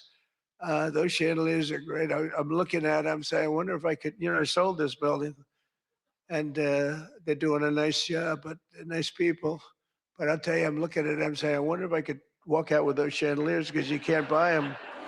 They're very special. I won't tell you the fact. I won't mention that they're Czech crystal, because I'd like to say everything's made here, but they are Czech crystal. And they are beautiful. And the Waldorf people are doing a really nice job. We're proud of them, actually, because, you know, when I left town, I was a little angry. I was a little bit angry. I was offered a nice price. I said, I'm getting out of that place. And then I said, let's make a comeback. And, but I was very proud of this building. This building was hot. Remember the lobby floor, 82,000 feet. For those in the real estate business, 82,000 feet. That's a major floor. That thing was packed every single night. It was packed, mostly Republicans, I would say, but it was packed every single night. It almost brings back memories. But I left town, and I have just had nothing but good experience. And this might be the best experience of all, having all of these incredible people in this room. It's a great feeling, frankly. It's a great feeling. But tonight's event, thank you. But tonight's event is even crazier than the last time. In fact, it's so successful that I've been informed by CBS News' David Ellison, who's going to do a fantastic job. He's the owner. He's the owner. He bought it, spent a lot of money, and he's going to make, I think, fantastic changes and keep some of the great stuff going. But that next year they're going to call it the Trump White House Correspondents Center. He told me that, and I like that very much. We're going to change the name of it, okay? Oh, it's going to be so hot, just like our country is hot. We are hot, by the way. But to be honest, it's just about the only way that they're going to ever get me back here. You're going to have to change the name of the dinner. But how's that one going? Not too good. I hope that everyone finally got to enjoy their entire very delicious beef tenderloins, very special beef. And I want you all to know that Bobby Kennedy, who's right here, personally ran over the cow in his car. And he cut it up and he brought it here for you to eat tonight. So it's very fresh. And Bobby also suggested an appetizer featuring his favorite cut of male raccoon roadkill. But we drew the line at that, Cheryl. We said, no, we're not going to do that. We're not doing that. We love Bobby. I'll tell you, it is a piece of work. You think it is fun, but he is a very different kind of a person, I will tell you. But he has what it takes, and he's smart, and he loves the country, and he wants people to be made to feel good. You agree with that, Bobby? He wants people to feel good. And he's doing a fantastic job. Thank you, Bobby. Thank you. We can joke all we want, but thank you. A lot's happened since the last time we were all together. Last month, we hosted one of the most incredible sporting events in world history at the White House, the UFC Freedom 250 fight. The UFC fight.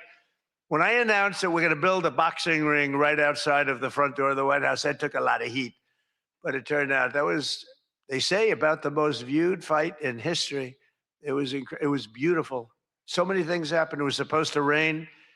We're going to do it the week before, and the weather was beautiful.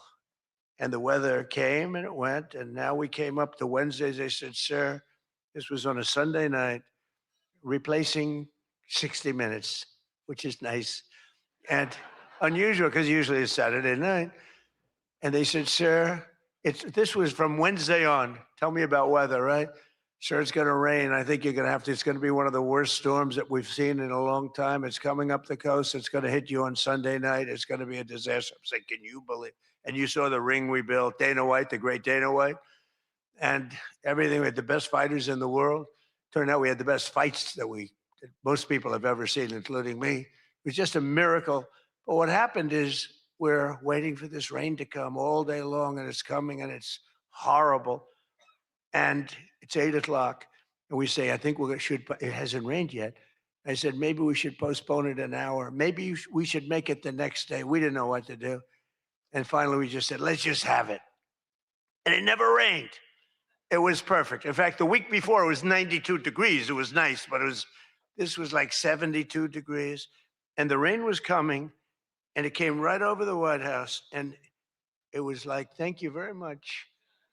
It went like this. And other areas were drenched a few miles away. We didn't have a drop of rain. And it was absolutely one of the most incredible things anybody's ever seen. People said it's one of the most incredible nights of their lives. So just remember, before I came along, if you wanted to see someone lose consciousness on the south lawn of the White House, all you had to do is ask Joe Biden a question. Remember that. Oh, you think I'm kidding. But the big fight was such an amazing success that tonight I'm pleased to announce that we're going to host an even bigger one right in front of the White House. Every Friday night, every Saturday night, we're going to have fights in front of the White House. But we do have something coming and I'm only kidding. You know, the one thing about the press that I learned, don't be sarcastic.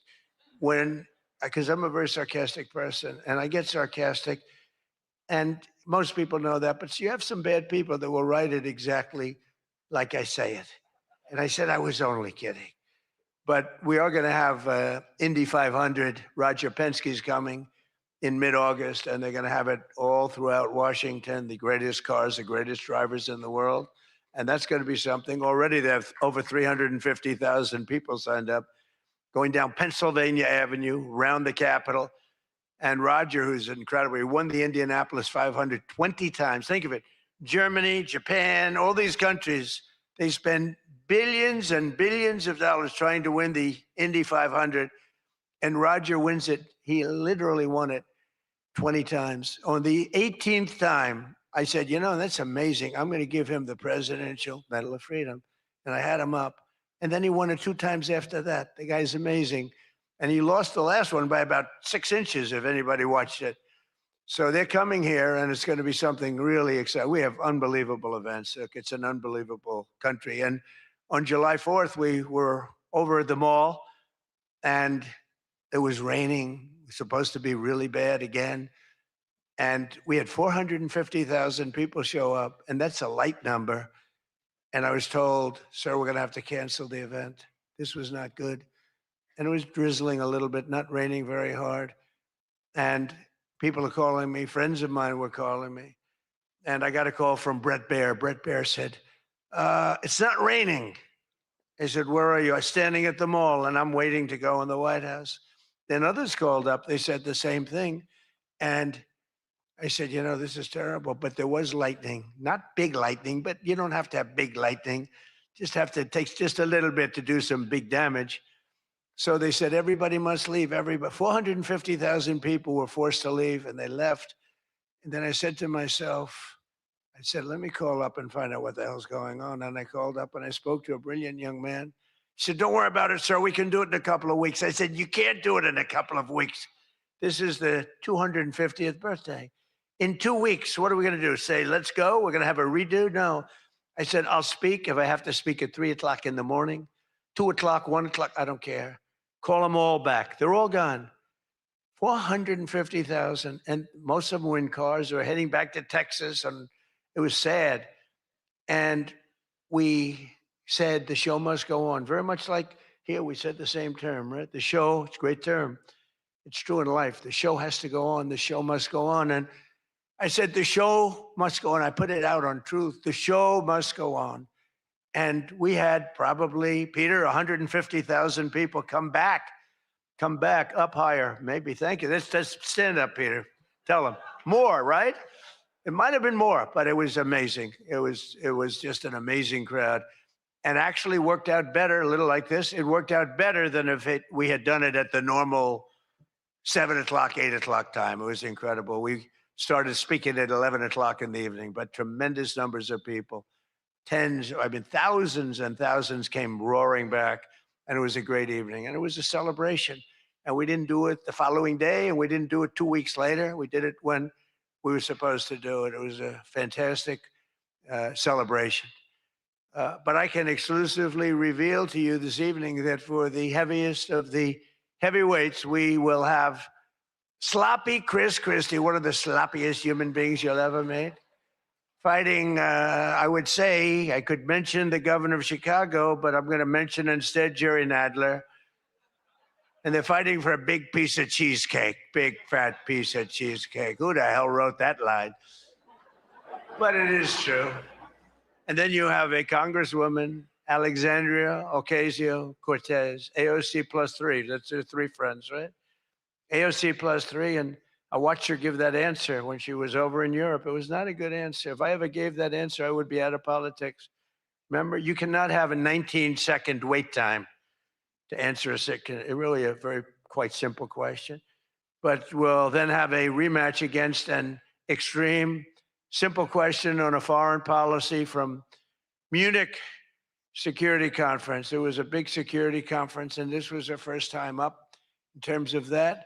And we had a sort of little preview, and then Anderson Cooper is going to fight Lawrence O'Donnell. I'm not a fan of Lawrence O'Donnell. I like Anderson, actually, because he's covered me well for many years. Then he went bad as soon as I went for politics. But for years, he loved interviewing. I did so many interviews with him, and he was great.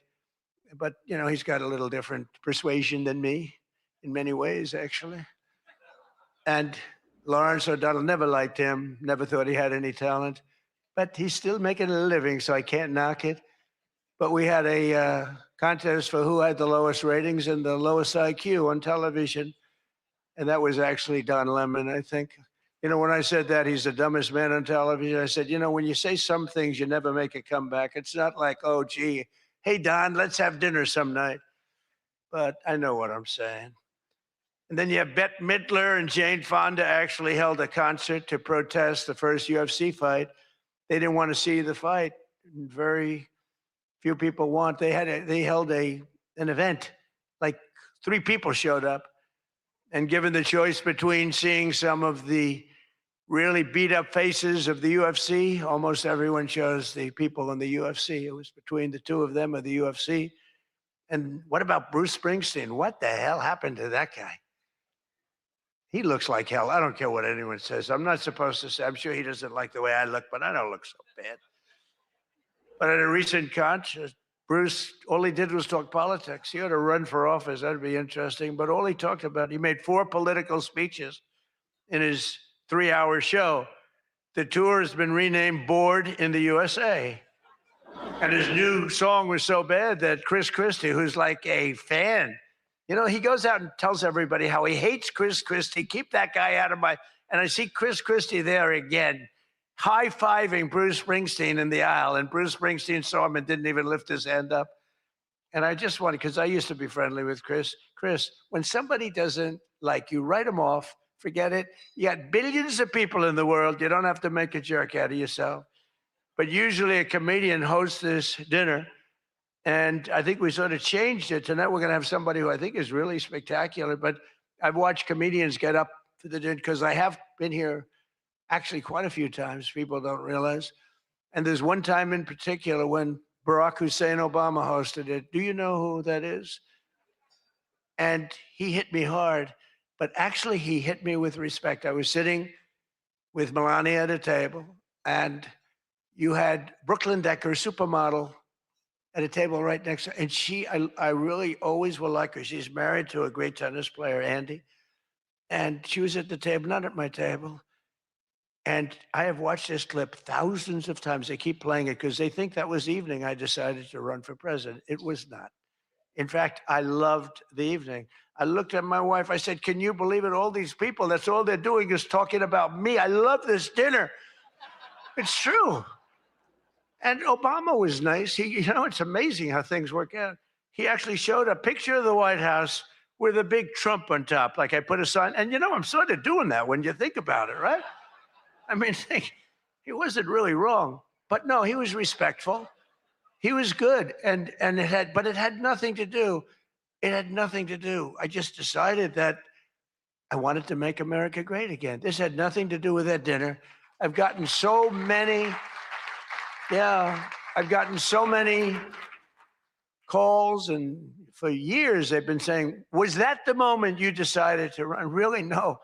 I left that night, and the press was there. A lot of the same people that I see, they said, did you have a good time? Unbelievable. And some thought I didn't have, but I did have. And I always remember, though, Brooklyn. She was so angry. She was much angrier than me. She was angry. She thought they were mocking me. And they really weren't. It was just one of those things. And I had a great time. But I left, and I thought I was there 3 or 4 times before that. But I sort of thought, wow, that dinner is really something special. And then I ran. I got elected. I thought the press treated me very, very unfairly. And I don't know. I think I made the right decision because you hate to go where maybe you're not wanted, but they did want me. They wanted me for ratings, and they wanted me for other reasons, but not for love. And I said, you know, I'm not going to go. First time that ever happened, I think. Was that the first time? Just about. Presidents always can. And I didn't go for 4 years because I got treated terribly by the press. In my opinion, unfairly. I know unfairly because I know the facts, but I got treated unfairly. I didn't go. And this year I was called by your president and your chairman and all of the people, and they said, we'd like to do it. And I said, you know what? With time goes by, time passes, and you sort of look at life a little bit differently. I said, let's do it. And I didn't know it was going to turn out the way it did. It turned out to be the biggest event in the history of your day. That was by far the biggest, right? For all the wrong reasons. But as I said before, a lot was learned from that evening. So much having to do with so many different things, including security. But it's an honor to do it. This is my first. I mean, I've been to it numerous times, but as president, I haven't been here. And I'm glad. And they said, would you do it next year? I said, I will be back next year. Now, if you get really, really nasty, maybe not. I don't know. But we're going to be back next year. And well, Jackie will treat me very bad. But this year, the association decided not to have a comedian, so they considered using Jimmy Kimmel, Jimmy Fallon. These guys, they're terrible. They're terrible. Stephen Colbert. These are people without talent. They get a lot. They have talent. You know who has talent? Their agent getting them the money they get. They have no talent. But they are not comedians. They're not funny people. They're angry people. They're sick people. But the association really put on a big show, and they have somebody very special. I look forward to seeing him. And so they thought about going with a professional clown for entertainment, but Adam Shifty Schiff was not available. You know, he's known, I called him, I hate some people, you know, I shouldn't say this, I'm not supposed to hate, I'm supposed to love everybody, but he's a terrible person, he's a liar. And I called him Watermelon Head because he has the largest head I've ever seen with the smallest neck, pencil neck. How does that big, fat, ugly head stand on a little pencil neck? And then I'm told that even Rosie O'Donnell reached out from Ireland. She really wanted to be here in order to honor me. She loves me very much, and she was desperate to come back to the United States and pay her respect to Donald J. Trump. But that didn't work out, unfortunately, because nobody wanted her to come back. But she's one of the greatest sufferers of Trump derangement syndrome. She's a sick young woman, sick older woman, I guess now I have to say. So instead, we're honored to have, for entertainment, the very talented mentalist, Oz Perlman. And everybody, they said, are you going to stay? I said, yeah, I'll stay. I mean, I think I'll stay. What the hell else am I going to do? I've got Iran, I've got this, I've got that, which is all going extremely well. Don't believe the fake news. You know, it's the only thing we were talking before, I said, so we've hit Iran very hard. Their Navy is gone. Their Air Force is gone. 250 jets, no longer. 159 boats, good boats. In fact, I said, why the hell didn't we keep them? We could have used them. But 159, but all at the bottom of the sea. They have no radar. They have very few drones left, despite what you see. And every once in a while, they're going to set some things up, but they don't have much left. And by the way, they are talking to us right now. They'd love to make a deal. I don't think they're ready to. I don't think it's time yet, but I'm willing to listen. But they cannot have a nuclear weapon. We don't want to see Washington, D.C., or any of our cities, or Israel, or frankly, the Middle East destroyed with a nuclear weapon, because I know the power of nuclear weapons. I see it. I get to see it. We're not going to let that happen. So this is all about, we will not let them have a nuclear weapon. And they would use it. They would use it if they had it. But Oz, I do have one question about what happened that time, because he was there. How the hell did you not see that coming? He sees everything. He sees everything. He's telling me about your grandmother and your this. Why the hell didn't you? We got to ask him that question when he gets up here. Why didn't he see that coming? But of course, this evening, it's really all about the fake news media and your handling of prizes, writing and producing and performing made-up stories like the Academy Awards. You know, Academy Awards used to be the epitome of ratings. Outside of the Super Bowl, it got the second most ratings. Now it's down in the dumps. Nobody wants to watch it anymore because they took on Trump. They hit me all night long. They hit me. The winner is so-and-so. I want to talk about Donald Trump. I hate this man. Nobody wants to hear this stuff, right, Peter? Nobody wants to. You ever see the ratings? They used to have 48 million people. Now they have 2 people watching. But they'll learn their lesson. But I want to personally congratulate CNN's Caitlin Collins on receiving her award. It was all about me. It's a fake. She shouldn't get the award. It was a fake, but I didn't mind. I said, Caitlin, congratulations. But it was fake. There's no question about it. But she's a young, attractive woman. She never smiles. I said, Caitlin, do you have a smile? Smile. You have a nice position. You're at CNN Fake News. You should be a happy person.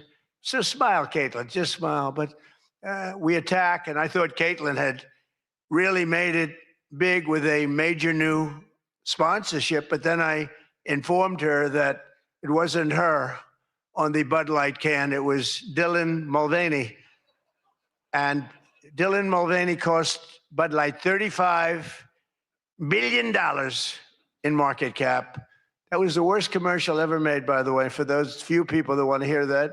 Most people don't care, but I would. I wouldn't want to hire Dylan anytime soon. Think of it, they hired Dylan Mulvaney, and their market cap has gone down by $35 billion. Who wrote that commercial? And then you have writer Josh Dorsey. He also received, he's been killing me for years. No, he's been, and yet tonight he shakes my hand, he hugs me, everything nice. He kills me. Josh is amazing. He writes more stories than any human being. There's nobody that writes more than Josh. He'll write 4 stories about me a day, all different subjects. I mean, I had the other day 3 stories and one on the, but he was upset about this. 1 was on page 7, 3 were on page 1. They were all written by Josh, but he's hit the big time and he's a workhorse. And yet he's almost unhireable. You know, he's just one of these guys. Wall Street Journal's lucky to have him, but you really, it's unbelievable. He's almost unhireable. CNN is also here, and I'm very disappointed they didn't bring Fake Tapper because he's had a rough couple of years, Fake has. You know, he calls me up every once in a while. If I pick it up, you know, pick up my phone. I used to go to this young lady, I'd say, any calls from the press? No, sir. I said, oh, now I'm the president of the United States, right? I'd say to Stephen Chung, is Stephen here someplace? Where's Stephen? He's one of the toughest human beings I've ever met. Don't ever wrestle Stephen, you'll be in big trouble. But I say, Stephen, let me ask you, did the press call? No, sir. You know, when I was a developer, I'd get a call every half an hour. For whatever reason, I always got disproportionate press. So I said, Stephen, nobody called? No, sir. 2 hours later, I say, hi, Steve, how are we doing? Everything good? Anybody call? No, sir, no press calls. I say, I'm president. Nope, they never call. So this went on for about a week. I'd say, Caroline, did the press call? No, sir, no calls. I said, nothing. That's over a week. I haven't received a call. So I said, you know what I'll do? I'm going to give the press my phone number. That was the stupidest thing I ever did. I'm getting a call every 3.7 minutes. Stephen, I don't know where the hell you've been, but the press calls, I'm getting calls, ring, ring. I was with somebody today. They said, I've never heard a phone ring as much as press. Now, I look at the thing and usually just delete, delete, delete. Every once in a while, it'll be one of the people in this room that I like, and I'll pick it up. Like this one right here calls me on occasion, right? She'll call me and she says, hello, sir. How are you? We want to talk about some horrible subject, like a horrible, depressing subject. I say, Jackie, I don't want to talk about it. Congratulations, however, on your new marriage. But I don't want to talk about it. But it's true. And people call me now. And so for weeks I go, no calls. And I learned then that both of them, they feel that I'm doing a great job and they feel I'm above it all. And that no person, hundreds of people call no person is good enough to talk to Trump. And so we don't even bother telling you. That's not the way it works, Caroline. You have to let me know because sometimes I do like to speak to the press, but now I have the best system I've ever had. It rings, and just so you understand, you're much better at putting your name because if there's no name, I just can't do that. You know, I pick up every once in a while. Hello, I'm from Reno, Nevada. We're a startup paper. We're calling it the Reno Express. I said, do you believe I'm the president of the United States? Mr. President, could I have your views on Iran? And I just hang up. No, I get the craziest calls. I mean, some of them, my wife said, I can't believe you do this. This is a hell of a way to live. But sometimes they get calls from very important. Sometimes I can straighten out stories that are going to be fake, and I can make them from a fake story to a good story. I always find that when you don't speak to the press, you always get a bad story. When you do speak to the press, you have a shot at getting a good story. Oh, look. No, look, if I were a reporter, and let's say I'm a big reporter, I work for the Failing New York Times, or I work for, well, I don't know, do they ever come to these dinners? Didn't they cancel out a long time ago? Big mistake. They should be here. But I get a call. I've always found that, you know, speaking to them, you just do better. You do better when you can, when you have the time. You speak to the reporter. You treat the reporter with respect. Sometimes now there are reporters where it doesn't matter. You can be so nice to them, it doesn't matter. You get treated unfairly. But you have a lot of great reporters where when you speak to them, you can get your point across, and that's a good thing. But some people say that Jake Tapper is a great investigative reporter in D.C., and that's why after moderating our debate It only took him 1 year to break the story that Joe Biden might possibly have suffered from cognitive decline. It took him 1 year. He wrote a book about how great he was mentally, not too good. And I don't like Biden because Biden was very unfair to a lot of people. But Jill Biden insists that Joe would have beaten me in 2024, even though he was way down. She said he was way behind in the polls because he was seriously ahead. She felt he was going to win because he was seriously ahead on deceased voters. He was leading in the deceased crowd, and there were a lot of them. You're finding out there's a lot of them. Look at the numbers that just came out yesterday. And it's traditional that at least one or two potential presidential hopefuls attend the correspondents' dinner, but many of them seem to have really chickened out. I was disappointed that Gavin Newsom didn't show up. He didn't show up. He should be here. But I heard that he recently said that we will lose our country if we don't fight fire with fire. And to be fair, there's only one thing we know about Gavin, and that's that he definitely doesn't want to fight fire with water. He's got a lot of water, never uses. What a disaster. That should have never happened. But Gavin Newsom recently did a career-threatening, one of the worst interviews I've ever seen, where he said that he can't read a speech. He's incapable of reading a speech. He's a low IQ person. He's smarter, however, than all of the people in the room. And then he gets sued for being a racist, okay, when he said that. But he basically said he has various mental incapacities. He has difficulty in various other ailments mentally. And I'm looking at it saying, this is the worst interview. I'm watching this interview. I said, this is the worst interview I've ever seen given by a professional politician. I've been watching politicians for a long time, mostly on the previous side, because I haven't been doing this too long. How am I doing? Not bad for the number of minutes spent. Not bad. But with Gavin, so he said that all these things, and I said, anybody running against him, all they have to do is take that one interview and you can't lose. I actually put out a statement that Gavin Newsom has come out and said he will not be running for president because nobody can say what he said about himself and survive. Newsom was in big trouble when he openly admitted that Kamala was smarter than him. She said, Kamala is smarter. If Kamala is smarter than someone, you don't want that person to be president of the United States of America.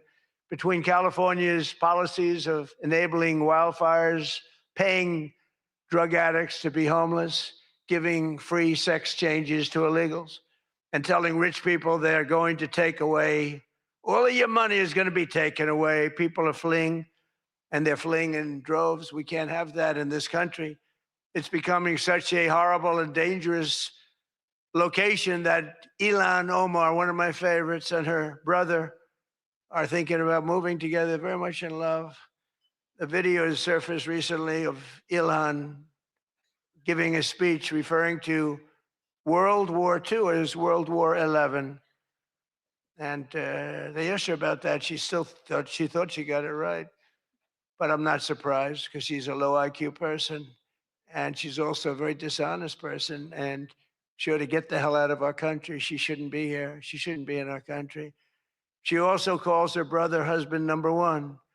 Omar is reportedly being investigated for fraud. She revised her net worth. I was shocked to see that she was worth much more than $30 million. And then when the press got on her, she revised it slightly downward to less than 18,000. So she went from much more than 30 million to 18,000. And I know Democrats, and the word Democrat is something that's come into fashion. I changed the E with a U, and most people don't know that dumb has a B, so we don't have to worry about that. It's very quiet. I thought it was quite good, but I haven't gotten much credit for that. Fake news, good. Pocahontas, good. I won't say Lion Ted because he's on my side. I don't talk about past conquests, but we have a lot of them. I won't talk about. They got a whole table full of Republicans there. They're saying, no, don't mention my frickin' name, will you please? But we've had a lot of good names. But the Democrats are there to destroy wealth. And honestly, they've gone absolutely crazy. Gavin Newsom's not only a man who really wants to run for president. He's doing a bad job running a state. You can't have somebody like a J.B. Pritzker, who I understand is not present, sadly, but some people say, never use the fat word. And I don't. I would never call anybody fat. I have my own problems. It's not like I'm perfect. Sir, in the back, don't call him a fat pig, okay? I'm sticking up for him. Don't call him you. You can't do that, sir. You can't call J.B. Pritzker a fat pig, please. All right? Thank you very much. I appreciate it. Everyone's trying to figure out, who is that guy? Does he exist? But the nice part is when you do that, the press can't get you, because I'm defending a man who obviously has a problem. Actually, he's lost a lot of weight. I saw him recently. He lost quite a bit of weight. I don't know what the hell. He's got no chance, believe me. Anything he does, the family threw him out of the business. A number of other potential Democrat contenders sadly refused to show up tonight. We invited Elizabeth Pocahontas Warren. She's referred to Pocahontas because, in fact, I had to apologize. People came up and they said, we want you to apologize to Elizabeth Warren for calling her Pocahontas. And I ended up apologizing to the real Pocahontas. But Elizabeth Warren was supposedly of Indian heritage. And then she took the test and she only had 1,024th Native American. And I said, you know what? I think I'm more of an Indian than she is. So this is what we have to deal with. But Senator Warren did not accept our invitation to debate. I wanted to debate her on various and sundry things, and she decided not to do it. And I decided to bury the hatchet. It doesn't matter. And well, I'm not going to say this next one. You want to hear this one? How bad? She wasn't high up on her totem pole. Who the hell wrote that? No, she's bad news. I wanted to make sure that Jack Smith, deranged Jack Smith, remember he went after me for about 2 years? How did he do? Not too good. I'm in the White House and he's not doing as well. I was going to say he's in a different kind of a house, but he's a deranged human being. He's a bad prosecutor. Prosecutors are very important. A great prosecutor, a fair prosecutor, but that's the great prosecutors, the ones that are fair. They're very important to a country, but this guy was a deranged lunatic. Saw his invitation tonight. He was invited because, but I put it in a private text to Chuck Grassley. And Chuck saw him and he did a certain thing. And then one man that we had who should be here, he turned Palestinian. This was a man who was 100% for Israel. 100%. Chuck Schumer, crying Chuck. Remember, he cried at the airport over illegal immigrants. They were the fakest tears. There were people throwing water in his face. But now he's a proud, very proud Palestinian. In fact, I'm going to send him a beautiful Palestinian outfit tomorrow so he can greet Bibi Netanyahu when he comes to town next week, along with the mayor, who I'm sure would love to meet Bibi. They're not treating Bibi too well, but Chuck wanted to join us tonight, but he didn't want to be violating many parts of the Palestinian rules, regulations, and certainly he didn't want to violate Sharia law, his new founding. And all joking aside, I do think we need term limits in Congress. I think term limits are very important because I see what's happening. The other day, a senator I knew got a text, a great guy, from his wife. And she said, when you get home, I want to have you immediately come up the stairs and make love to me. And he said, I can't do both. You know what? In other words, can't go up the stairs and make love. Does anybody get that? Well, I thought that was actually pretty good. That was actually the only thing I thought was good in this whole freaking stupid speech that they wrote. That was the only good one, and that went down with not exactly great laughter. I think, in other words, you can't go up the stairs and make love too, So we're looking for term limits. Does anybody understand this stuff? But I really do wonder whether the Democrats are trying to lose the midterms. In Maine, they nominated a guy with a Nazi tattoo. But don't worry, Democrats. Word is that Plattner's replacement, he throws bottles at women. This guy throws bottles. This guy's another lunatic, by the way. Although I think Plattner might have done surprisingly well because we're in the age of Trump. Call it what you want. People can do well today. Plattner, I don't know. But, you know, people don't have the guts to stick it out, but it looked like he was guilty of a lot of stuff. He certainly didn't defend himself very well. In Texas, the Democrats are running a candidate named James Telefrico, who hates guns, hates oil, hates sex, hates women, and who said he is, quote, a Christian who hates Christianity. Other than that, I think his platform is quite good. And that means that he's not going to do very well against Ken Paxton, who hopefully in Texas is going to win. But Telefrico, he's Alfred. You know what he looks like to me? Alfred E. Newman. You remember Alfred E. Newman, Mad Magazine? I said, that guy is Alfred E. Newman. Can't imagine he'd win. Well, I have all of the press here in one place. I have to say that we're having an amazing load of accomplishments that the media never talks about. For example, under my administration, a once feared and powerful regime that relentlessly attacked America has finally been toppled. Their former leaders have been removed, and they're now being run by a gay dictator facing internal divisions. But I, for one, wish Barry Weiss all the best at CBS News. She's a wonderful woman. Most of the press lives here in Washington, D.C., and you should be thankful for me for what my administration and I have done to make our nation's capital, which was one of the most dangerous and unsafe cities anywhere in the world, one of the safest cities in the United States. Crime is down 88%, and our capital is shining again with 62 monuments, statues, water fountains looking more beautiful. The graffiti's all gone. The tents are all moved out of the parks. The fences are all done. Our capital looks like it's really in good shape. And people coming here, people in the White House, they work in the White House, they all say, young women, young guys walk up. They say, thank you, sir. 2 years ago, we lived in a dangerous city. We lived in a city where 150 people were killed a year. And now we have almost a crime-free city. Our National Guard has done an incredible job, and we've removed over 5,000 career criminals.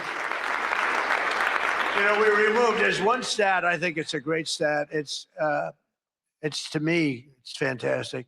2% of the people create 91% of the crime. That's something you can fix, and we fix it. We moved out over 5,000 career criminals out of Washington, D.C., and we have the greatest capital in the world. Again, it's beautiful, it's thriving, the restaurants are thriving. You couldn't get into a restaurant because they didn't have, all the restaurants were closing. And if you even got in, you felt unsafe. People were getting into Ubers and they were being attacked when they were in an Uber. It's not happening anymore. We have tough, smart people, and they have done a fantastic job. Washington, D.C. is safe again. You can't get into a restaurant. The restaurants are opening up. They're opening up all over the city. They can't get, it's the exact opposite. They can't get space. But mostly I've given up on you and the media so that now I just gave up on you and I'm #1 on TikTok. Did you see that I'm #1, Stephen? Is that true? I'm #1 on TikTok. So how can they be so bad? 520, think of this, 425 billion views. Can you believe that, Peter? I mean, let's go, Peter. I gave up on you people. I gave up on traditional press. And it obviously worked because we did win in a landslide. I mean, somebody's got to be saying something good about me.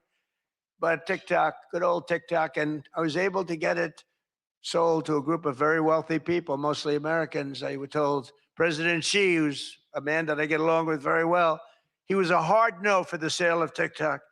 They all said he's a hard no. I said, well, let's put your group together. They put it together, billions, hundreds of billions of dollars. I called up President Xi. I said, President, look. These are American people.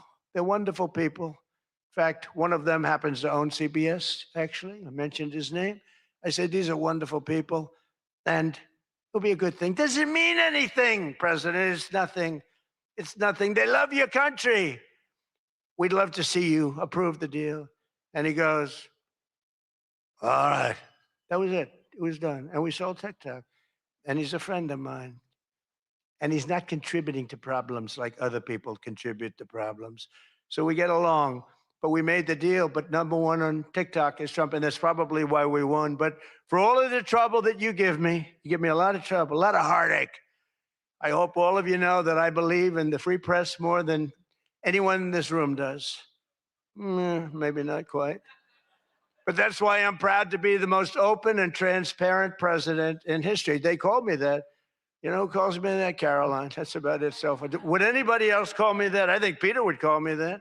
Am I the most transparent? Biden never used to answer your questions. He'd ask Biden 20 questions, he'd never get an answer. Who's the most transparent president, Peter? Who? I look at him, it's the first time he's tongue-tied. I cannot believe it. Oh, he's not going to be happy tomorrow.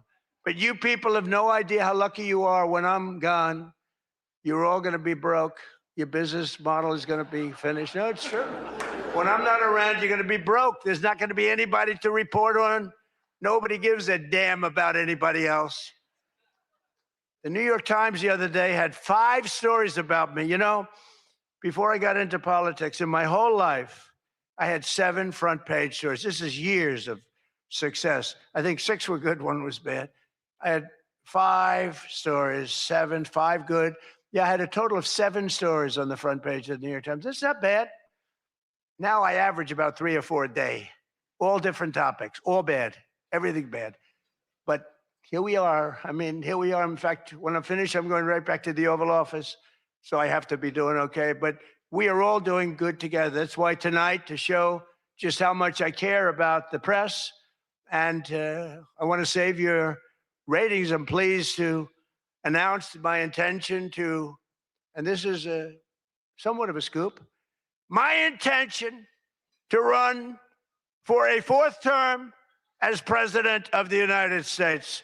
I will be doing that. I will be having an official, in fact, I think I have, I won 3 times. Now I'm going to do it again. Thank you. I'm going to do it. Should be easy. I'm getting very good at running for president. No, I won 3 times, did very well the 2nd time, by the way. It's a rigged election, but we don't have to talk about it. You know, it's interesting when you come back and you do a good job like we did, and you don't care about it so much, but we do have to tighten up these elections because they really are in seriously bad shape. But on a serious note, I want to say once again, I just want to thank you all. It's been an interesting evening. I didn't really know what to expect, and it's far worse than I actually thought, but if you want to know that. But I didn't know exactly what to expect, and I've made a lot of friends tonight. I've made a lot of good friends tonight, probably made some enemies also, but it's been an experience that is something that we've all shared together, because we're all in this room tonight because most of us went through a period of trauma from just a short while ago. And, you know, some people said they wanted to come, but they were afraid to come, and you people weren't afraid to come. There were a lot of people that said, Jackie, they don't really, you know, they didn't have the courage to come. And we don't want that to happen. And I'm sure it's not going to happen. We're going to do things. Again, I want to thank our law enforcement, keeps us safe. All law enforcement. We have the greatest people on earth. You know, we had 2 years ago, we had the worst record of recruitment in, as an example, the military, Army, Navy, Air Force, Marines, the Coast Guard, Space Force. I love Space Force. Look at all that shooting we're able to do from space. That was my baby. But all of the branches of, you couldn't get people to join. This was 2 years ago. And last week, you probably saw, some of you wrote the story, we have the single best recruiting of people into our armed forces than we have ever had in the history of our country. They are brimming over with great people. And that's a big statement. And that also goes for the police departments, where they were having a tremendous problem recruiting. You can't get into a police department now. If you're looking for a job, it's very tough. And that also includes our great fire departments, because people forget about them. They're unbelievable, the job they do. So I just want to thank you. Look, we're on the cusp of something big, and I call it, and this, I'm being very serious when I say this, that this is the golden age of America. We have $19.2 trillion being spent in our country. A record was China. I think it was 10 years ago, $3 trillion. Trillion is a lot. 4 years, they went less than 1 trillion under Biden. And we have 19.2 trillion. And this is a period of actually 13 months, not even current, because we're here a little bit longer than that. But that was as of reporting dates. $19.2 trillion is being spent. Factories are coming. Toyota just announced they're going to be building the biggest car plant in the world. They're leaving Mexico. They're coming here. Tariffs did that. Tariffs did that. And maybe November 5th did that too, the election. But our country is doing things that nobody's ever seen before. And it is true. We were, and you've heard me say this, we were a dead country 2 years ago. Other leaders would see me and they'd say it's a miracle. President Xi told me that a few weeks ago in China, and he's coming here on September, I think, 24th, coming in September, the end of September, going to be exciting.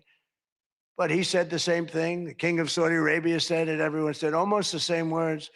We thought you were a dead country. We never thought you had a chance. You were never going to make it back. And in a period of 1 year, you made it the hottest country anywhere in the world. We all did that together. It's not me. We all did it together. And we do. We have the hottest country anywhere in the world. And we're going to keep it going. And I just want to say, it is the room. I have tremendous respect for the people in this room. Sometimes I don't feel you treat me fair. Or maybe you do. I don't know. I don't feel that. But sometimes you treat me very fairly. And I have a lot of respect for your profession. Your profession's amazing.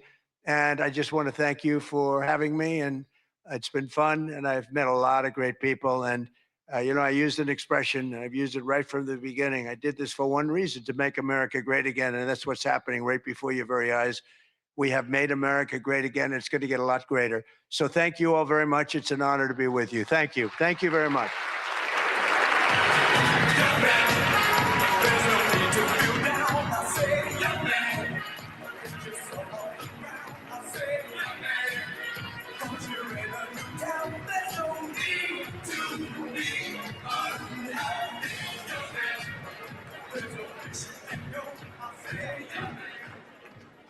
Thank you, President Trump.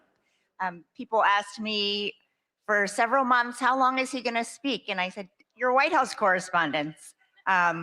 So you should know, and thank you, President Trump.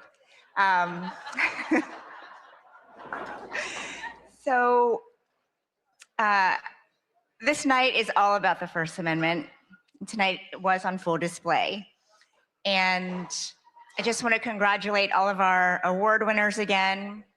My friend Caitlin, who has a beautiful smile, and Josh Dawsey, who is one of the most prolific journalists of our time. That is true. Okay, now we're finally going to answer a question people have been asking since I announced he was coming to the dinner back in February. What the heck is a mentalist? The wait is over. Please welcome Oz Perlman. Give it up for mentalist, Oz Perlman. The mentalist on people's minds is Oz Perlman. How did you get that? Who are you thinking of at this very moment in time? Who are you going to talk to this week? Vince. Vince. Yes. Open your hand up. No. No. Oh my God. Look in your hands, Aaron. Albert Einstein. Okay, that I can't even host the show anymore. That's the craziest shit I've ever seen in my life. Who is she? It's Oprah Winfrey. Say hello to Miss Oprah. Whoa. Winfrey! Hey! Oh my God.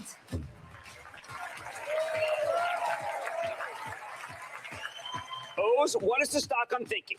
Disney is about to roll out ridiculous. a No, streaming that is not service. possible. No. Wow. Wow. If there's something freaky in here, I'm better heck out of here. I'm out. How the hell are you doing that? You're at the top of your game, dude. Barack Obama's who just thought of Get the fuck out of here. How is that possible? Mind blown again. I know we're on TV, but this is crazy. I'm done. I'm done.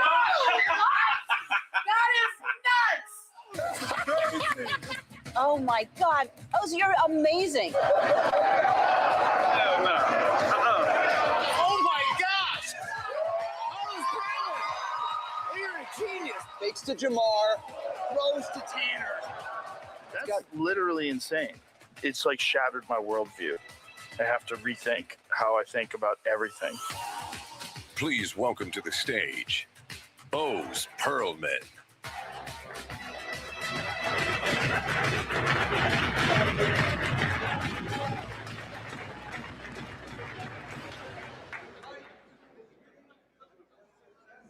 There we go. Folks, what an honor to be here among such distinguished guests, cabinet members, the president. He made an announcement, I just heard, that he will be attending next year's event. I thought he was going to be speaking until next year, actually. I'm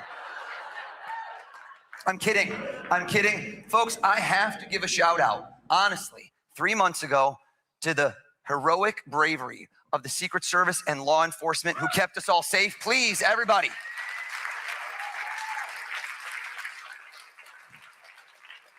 I felt truly blessed that day to go home and be able to kiss all my kids, and yet cursed that every single day since, everybody I meet, including now the President of the United States, goes, if you're such a good mentalist, why didn't you see that coming?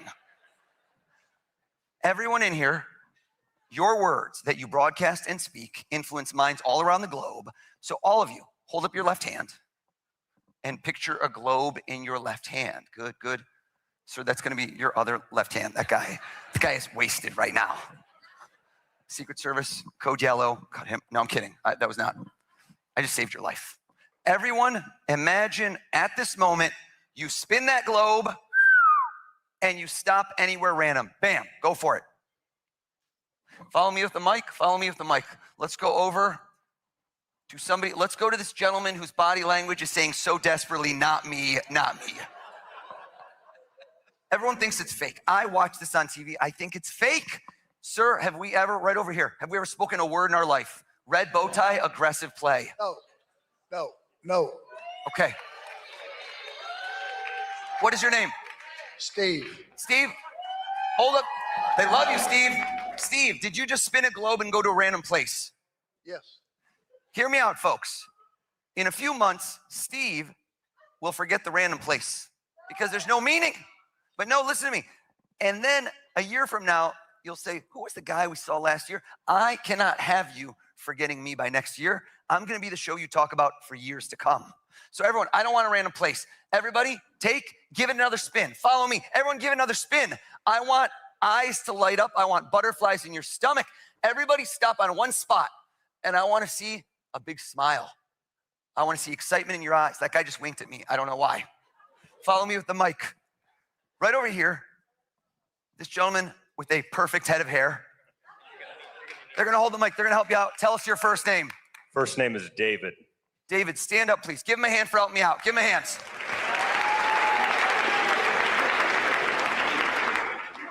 David, I don't know the future. I'm not a psychic. I would have called that 3 months ago. I read people. Hold up your hand. Try not to react. South America, North America. Look down again. #1 place in the world you'd love to go. Look at it again. But this man dreams big, but you haven't been there. Look at that place one more time. Look at me. Yeah, that's the smile I wanted to see. Asia, Africa, Antarctica, too cold for you. Turn your back so I can't see you and you can't see me. Close your eyes for me, David. Close your eyes.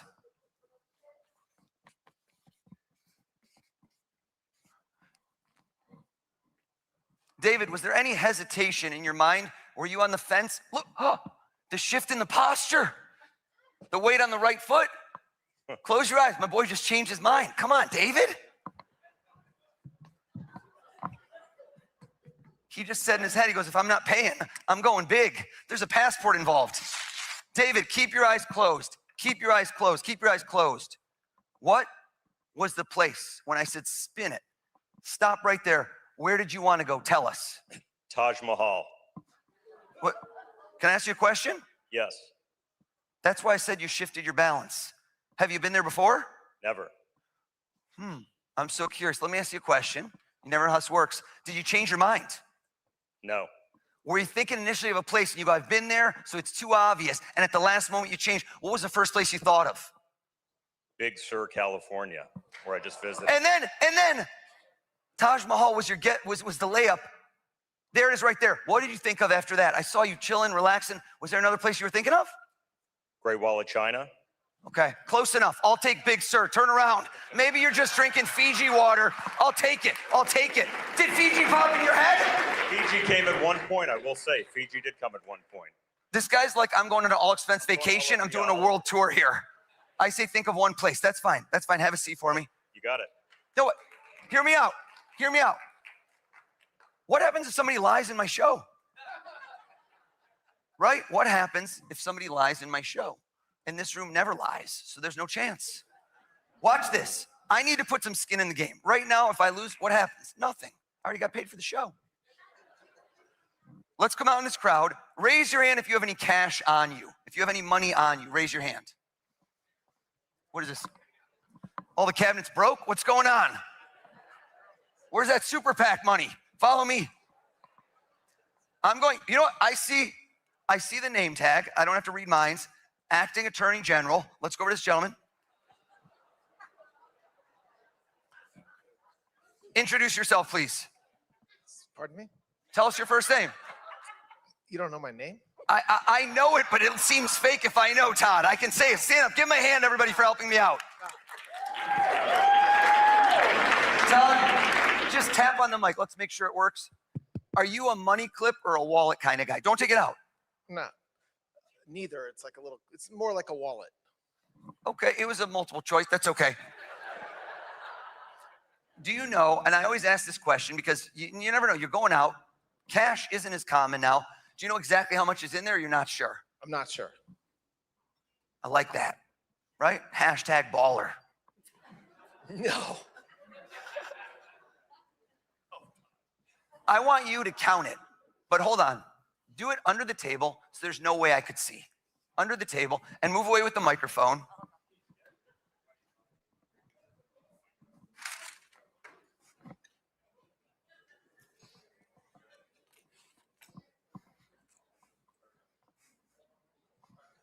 I picked the right guy.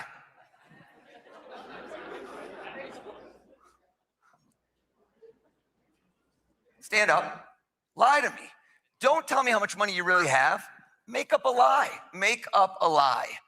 Lie to me. How much you got? 130. I would have said if you're going to dream big, Todd. That was dreaming big. Folks, I notice patterns. And I can't explain why. And this is not a stereotype. But when I do this with men versus women, they lie differently, and I don't know why that is. It's not a gender stereotype, but for some odd reason, statistical analysis, women will prefer to use a number smaller than the amount they actually have on them. I don't know why. Men like to lie by saying things are bigger. No examples. You didn't laugh at that joke, Todd. Joke was hilarious. Bingo! My acting attorney general just lied too big. Here's the question to ask yourself. Cover your eyes. How could I know something he didn't even know?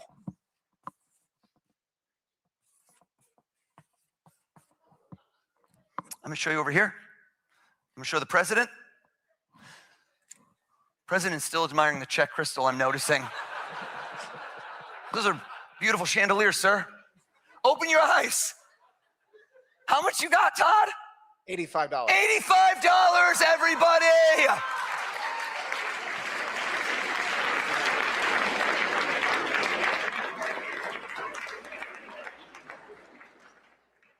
IRS conducting a forensic audit as we speak on you, sir. Do you know the gentleman standing in front of you, sitting in front of you? I met him tonight. Okay. You seemed happier than he did. That was a weird response. Tell us your name. Tom, hold out your hands flat if you don't mind, like a pancake. Take any one of those bills out for me, Todd. And I want to create a moment in this room for Todd and Tom that you will never forget. Flip the bill over for me. And I want you to remember this White House Correspondents Dinner. I will. Todd is like, I should have brought more cash. Turn to face him, please. And what I'd like you to do here is you're going to be his table. You could sit if you want, but that's okay. Attorney General, so okay. I should probably stand up. I want you to take and I want you to sign it. Go ahead.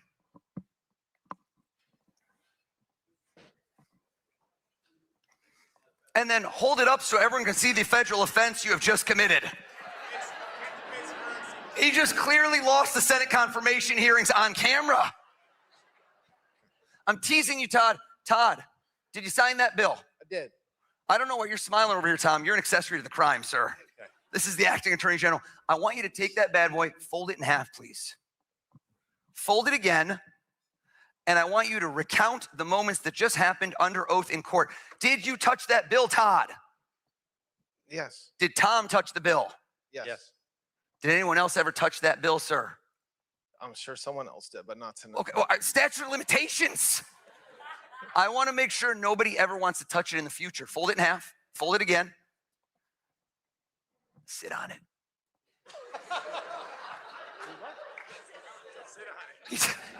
He just confirmed with his wife, and he didn't even go right or left cheek. He went dead center.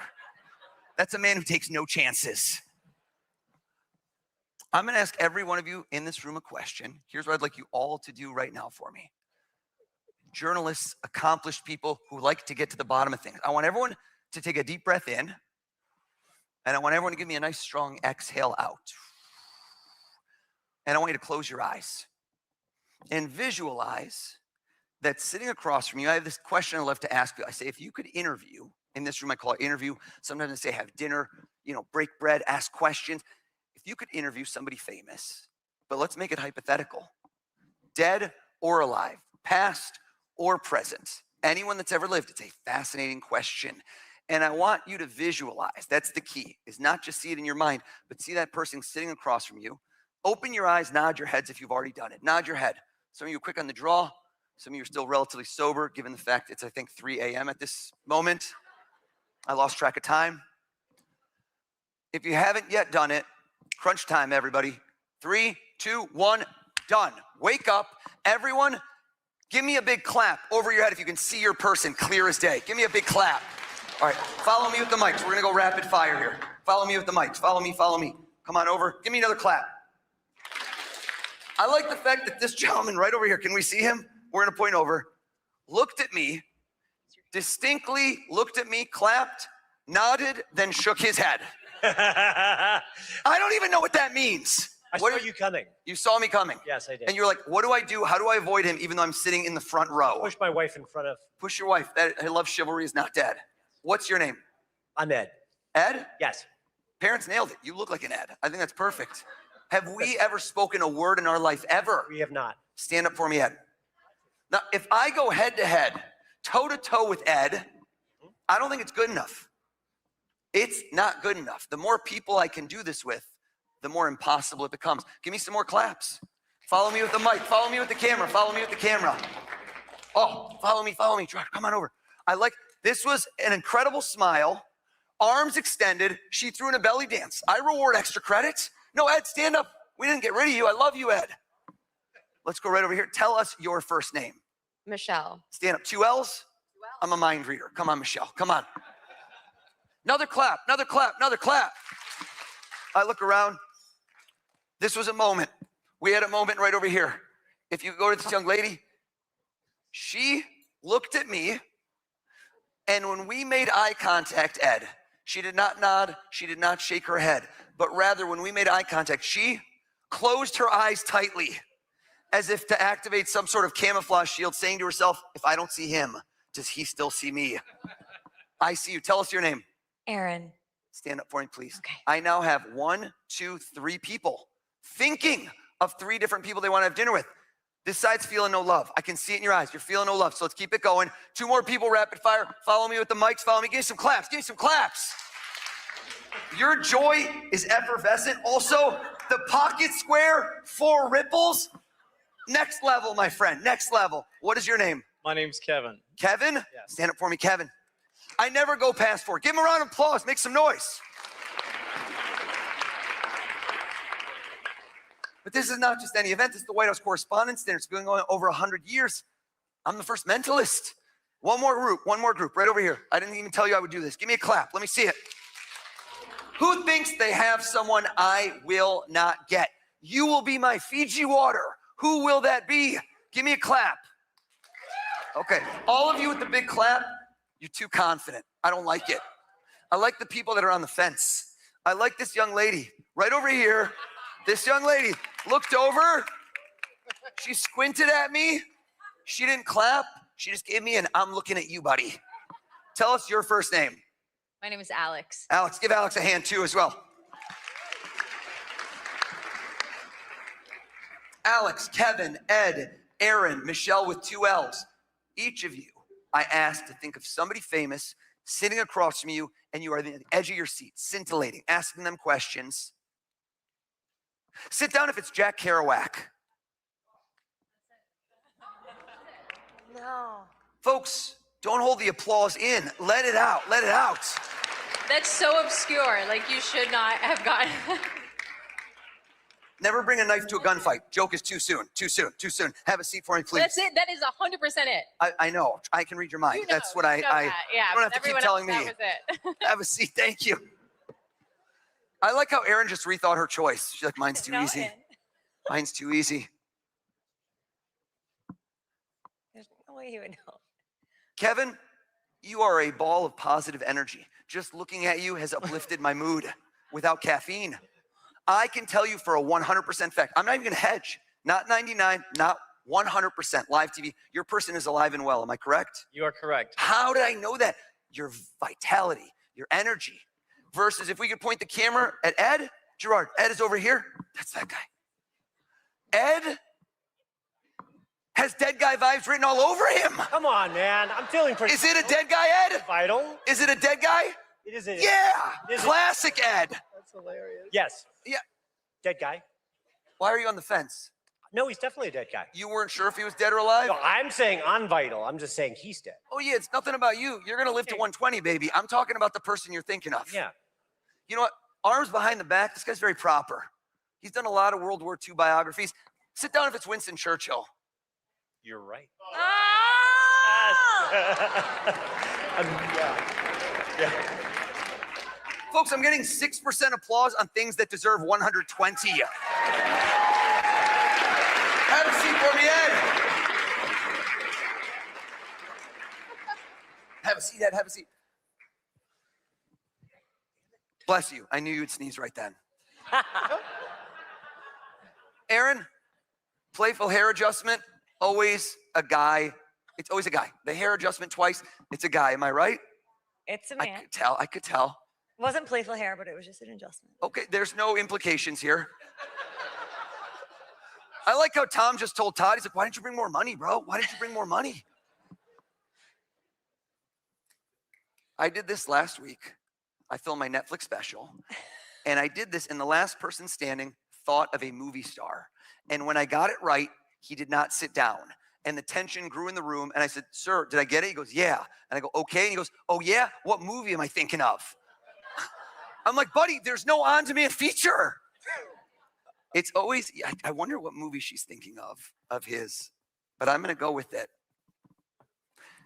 Do you know what question you're gonna ask him right off the jump, or is it more just a flowing conversation? What's the Flowing, style? just flowing. Flowing, I love that, I love that. And you were debating, and I was thinking like, oh, I think he's passed away, am I correct? Correct. It seems somber. Yeah. But it Not was- summer, but passed away. Okay.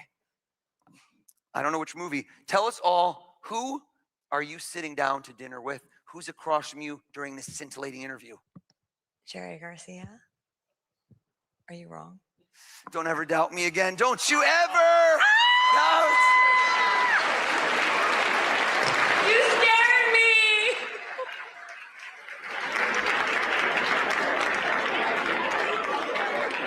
How did you know? Oh my God. All right, Guy next to her dropped an F-bomb. We're That's not on my a hot mic. husband. We're okay. We are okay. Michelle with 2 L's. Kevin with the tremendous smile. We have an issue right now. We have a problem. You don't realize it. But the issue is that so far tonight, I'm on fire.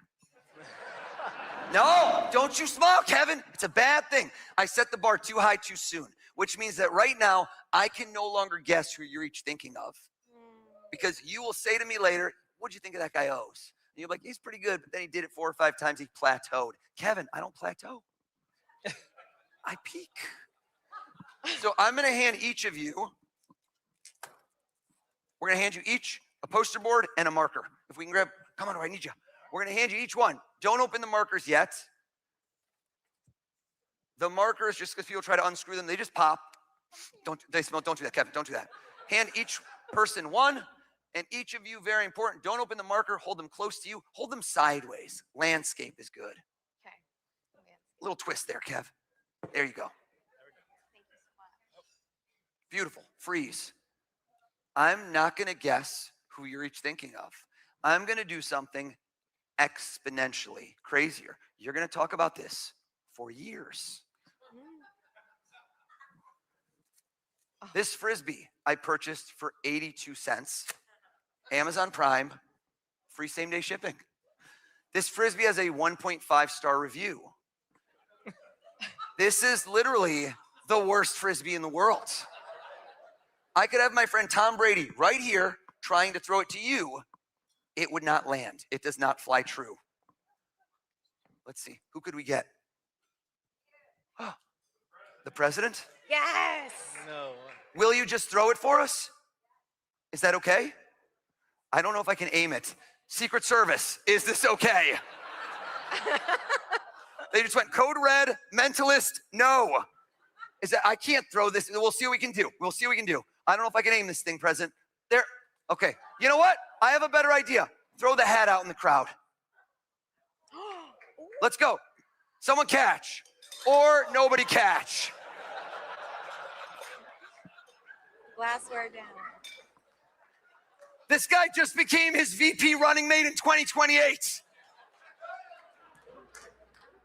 Hear me out. Okay. Are you okay? If you'd like, this is entirely your choice. You can help me, but the Frisbee goes further than the hat. So it adds elements of excitement and randomness versus the hat had about 3 people to land because it appears I've made half the room disappear. Would you like to keep it or would you like to throw it onwards and make this even more random? Actually, I would love to keep it. Would you like to join me on stage and be my mind-reading protege? Oh, why not? Give her a round of applause, everybody.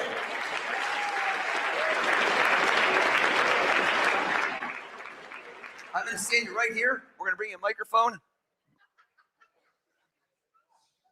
Tell us all your name.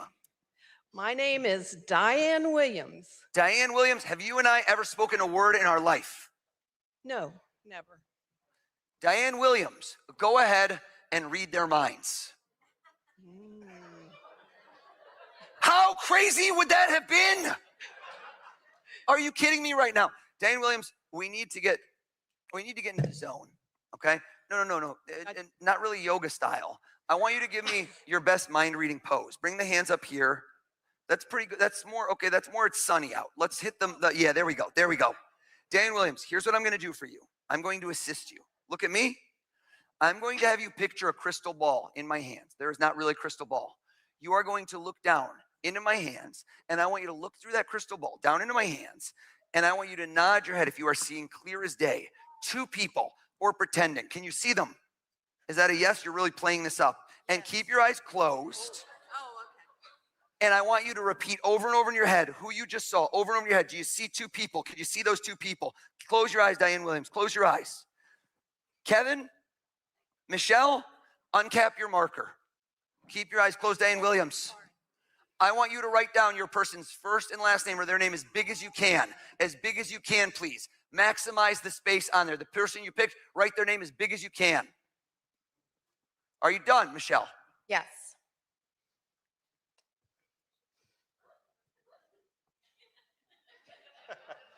Take your time, Kevin. I'm getting bored of my own show. Kevin, you're done. Man, wake up. Come back to the light. Now, I'm going to give you one clue, which is that we were able to ascertain that his person is alive. We said that earlier. Okay.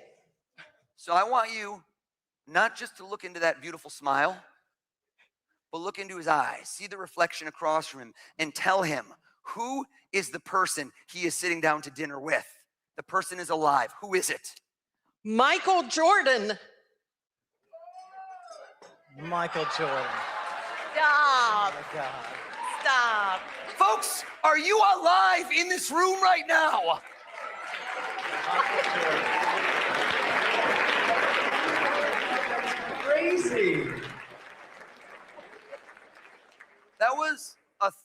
out of 10 on something that should have been a 12 out of 10.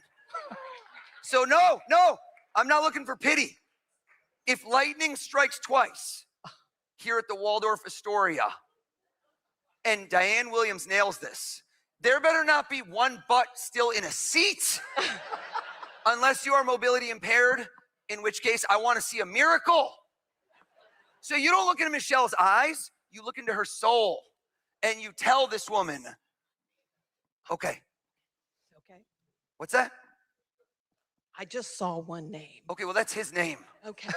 What would we do? What if we put on your mind reading face? Okay. Diane Williams, get back in the zone. Look at me, stare me in the eyes.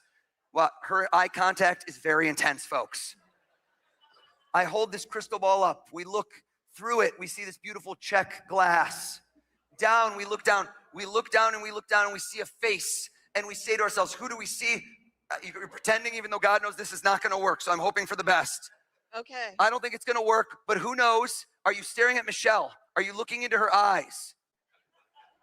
Look deeper, look into her soul, and give it your best shot. Diane Williams, who is she having dinner with? Could it be JFK? Turn it around, turn it around, turn it around.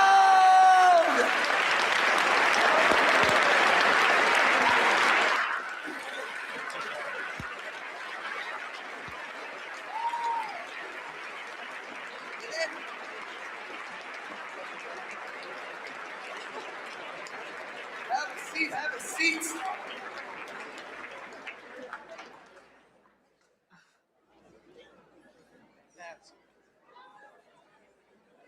Folks, I'm bringing Diane on the road with me for the record. She's keeping the hat. Really quick, let's see at this juncture in the evening if anybody still has battery life. Grab out your phone. Go to your calculator. I just watched this man clear as day, clear his browser history. Please go to your calculator. If there's a number, I don't want it. Get rid of it. Clear that number out. And I want to see nice, beautiful zeros out there. Do we have zeros? Hold them up, hold them up, hold them up. Let me see what we got. Okay. I need to see energy. I feed off of it. Who wants in? Who wants in right now? Who wants in? Who seems excited? One guy just looked at me and started flexing. I don't know why. Okay, battery life, still in the green. You're doing pretty well there, sir. What is your name? Josh. Josh? Traditional spelling? Do you want to join me? Let's get him up here. Let's hear it for Josh, everybody. Josh, come on up. Come on up, partner. Let's bring you up. Josh, here's what I want you to do. I need to get somebody else in the mix. I want you to do two things. We're going to fact check this. You're going to be typing this in. One more partner in crime. Pick somebody out there for me to help me out. Who's it going to be? At your own table. Okay, so I like the nepotism here. He's like, let's just stick with my own table. Dina, do you have your phone as well? I do, yeah. Stand up. Dina has no cover, just living dangerous over there. This trick is about to be called Apple Care. Dina, should we swap? Josh, come with me. Dina, I'm gonna bring you in as well. Dina, since I didn't get to throw a Frisbee, are you have your calculator open? Yes. Please open it up. What do we have? Is this an amortization calculator? She's doing my mortgage calculations is what I'm seeing. Okay, I'm sorry. It's okay. I don't know what this one is. I can't do, this is like the buttons are too small. I can't see anything. I'm so sorry. I got to use someone else because I can't see. Put the brightness up. Grab yours. This one's big, even though you're at 7% battery. I love it. Dina, give us a number, and we're going to go on stage. Come with me, Josh. Give us a number, and I want you to do this. I want you to give us a birthday. Come with me. You know what? Join me. Join me. We'll bring you up. Josh, you're going to be on deck. Josh, sit down. This gentleman, come with me. Oh, wait. I need you. Yeah.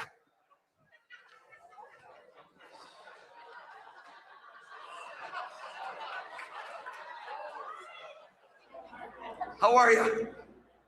He keeps getting texts from his table saying he's going to get you good. Who is writing that? I'm going to bring you a microphone.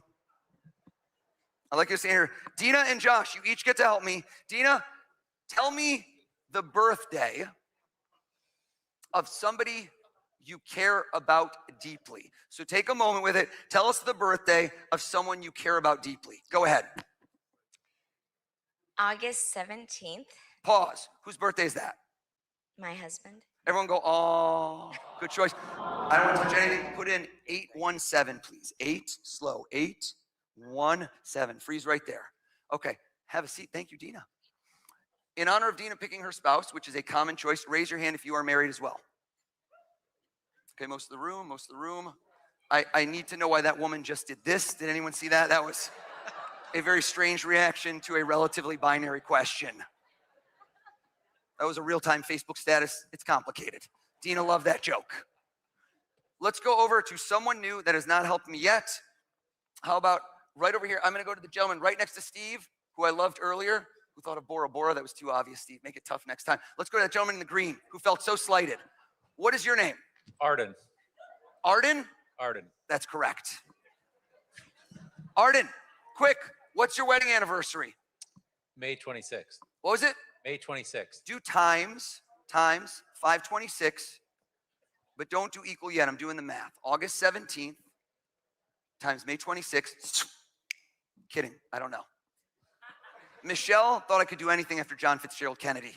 You get to instill a little bit of yourself in this. Do you have a lucky number or something special to you? You do? 1 digit or 2 digits? 1 digit? Bring it close to the heart.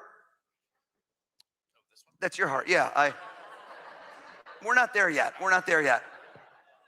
And I want you to hit plus and hold it close to you and put in your lucky number. And then walk out into this crowd to somebody that you do not know. Is that possible? You seem a social butterfly.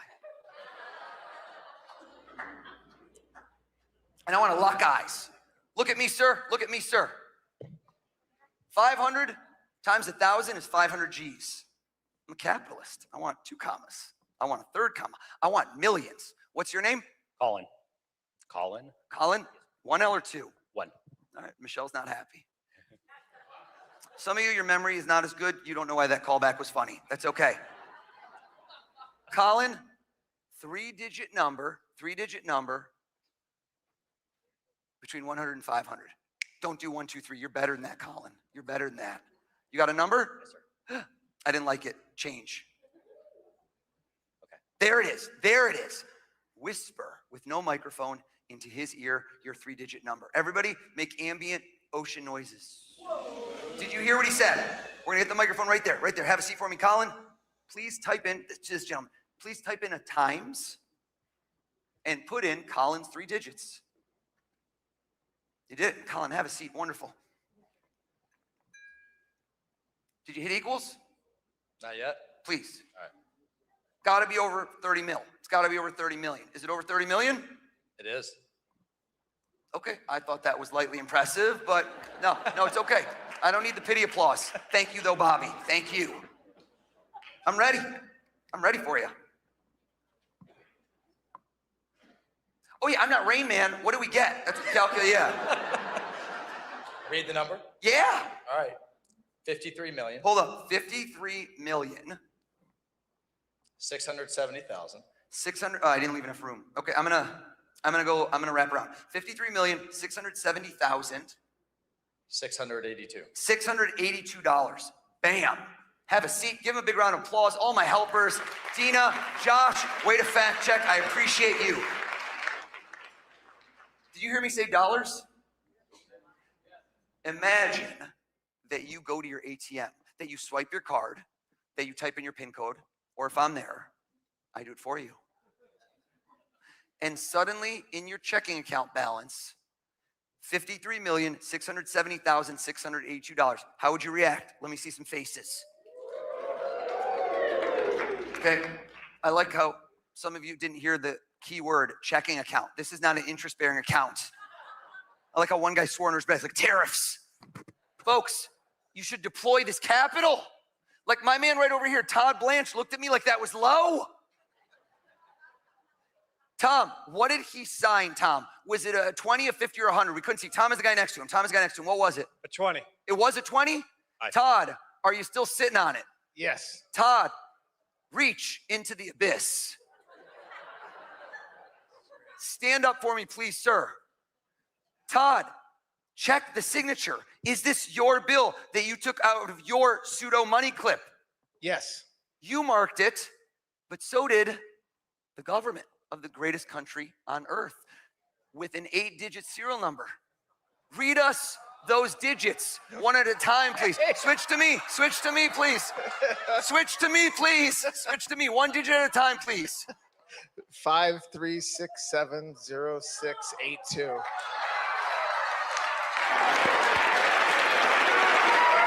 Thank you very much, everybody.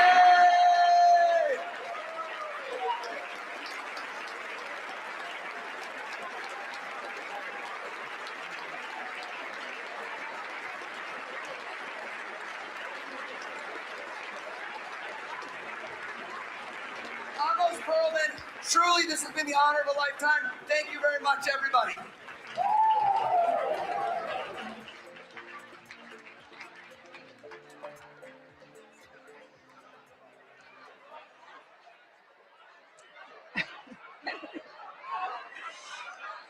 Wow. Oh.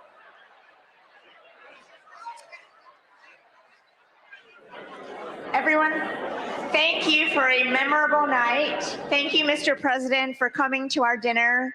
Thank you, O's, for scaring all of us in this room. And thank you all for supporting the White House Correspondents Association and the First Amendment. Thank you.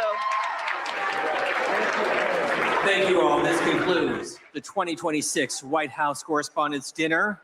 Again, our thanks to President Trump. We look forward to seeing you all next year at the Washington Hilton. Please travel safely. Have a good night.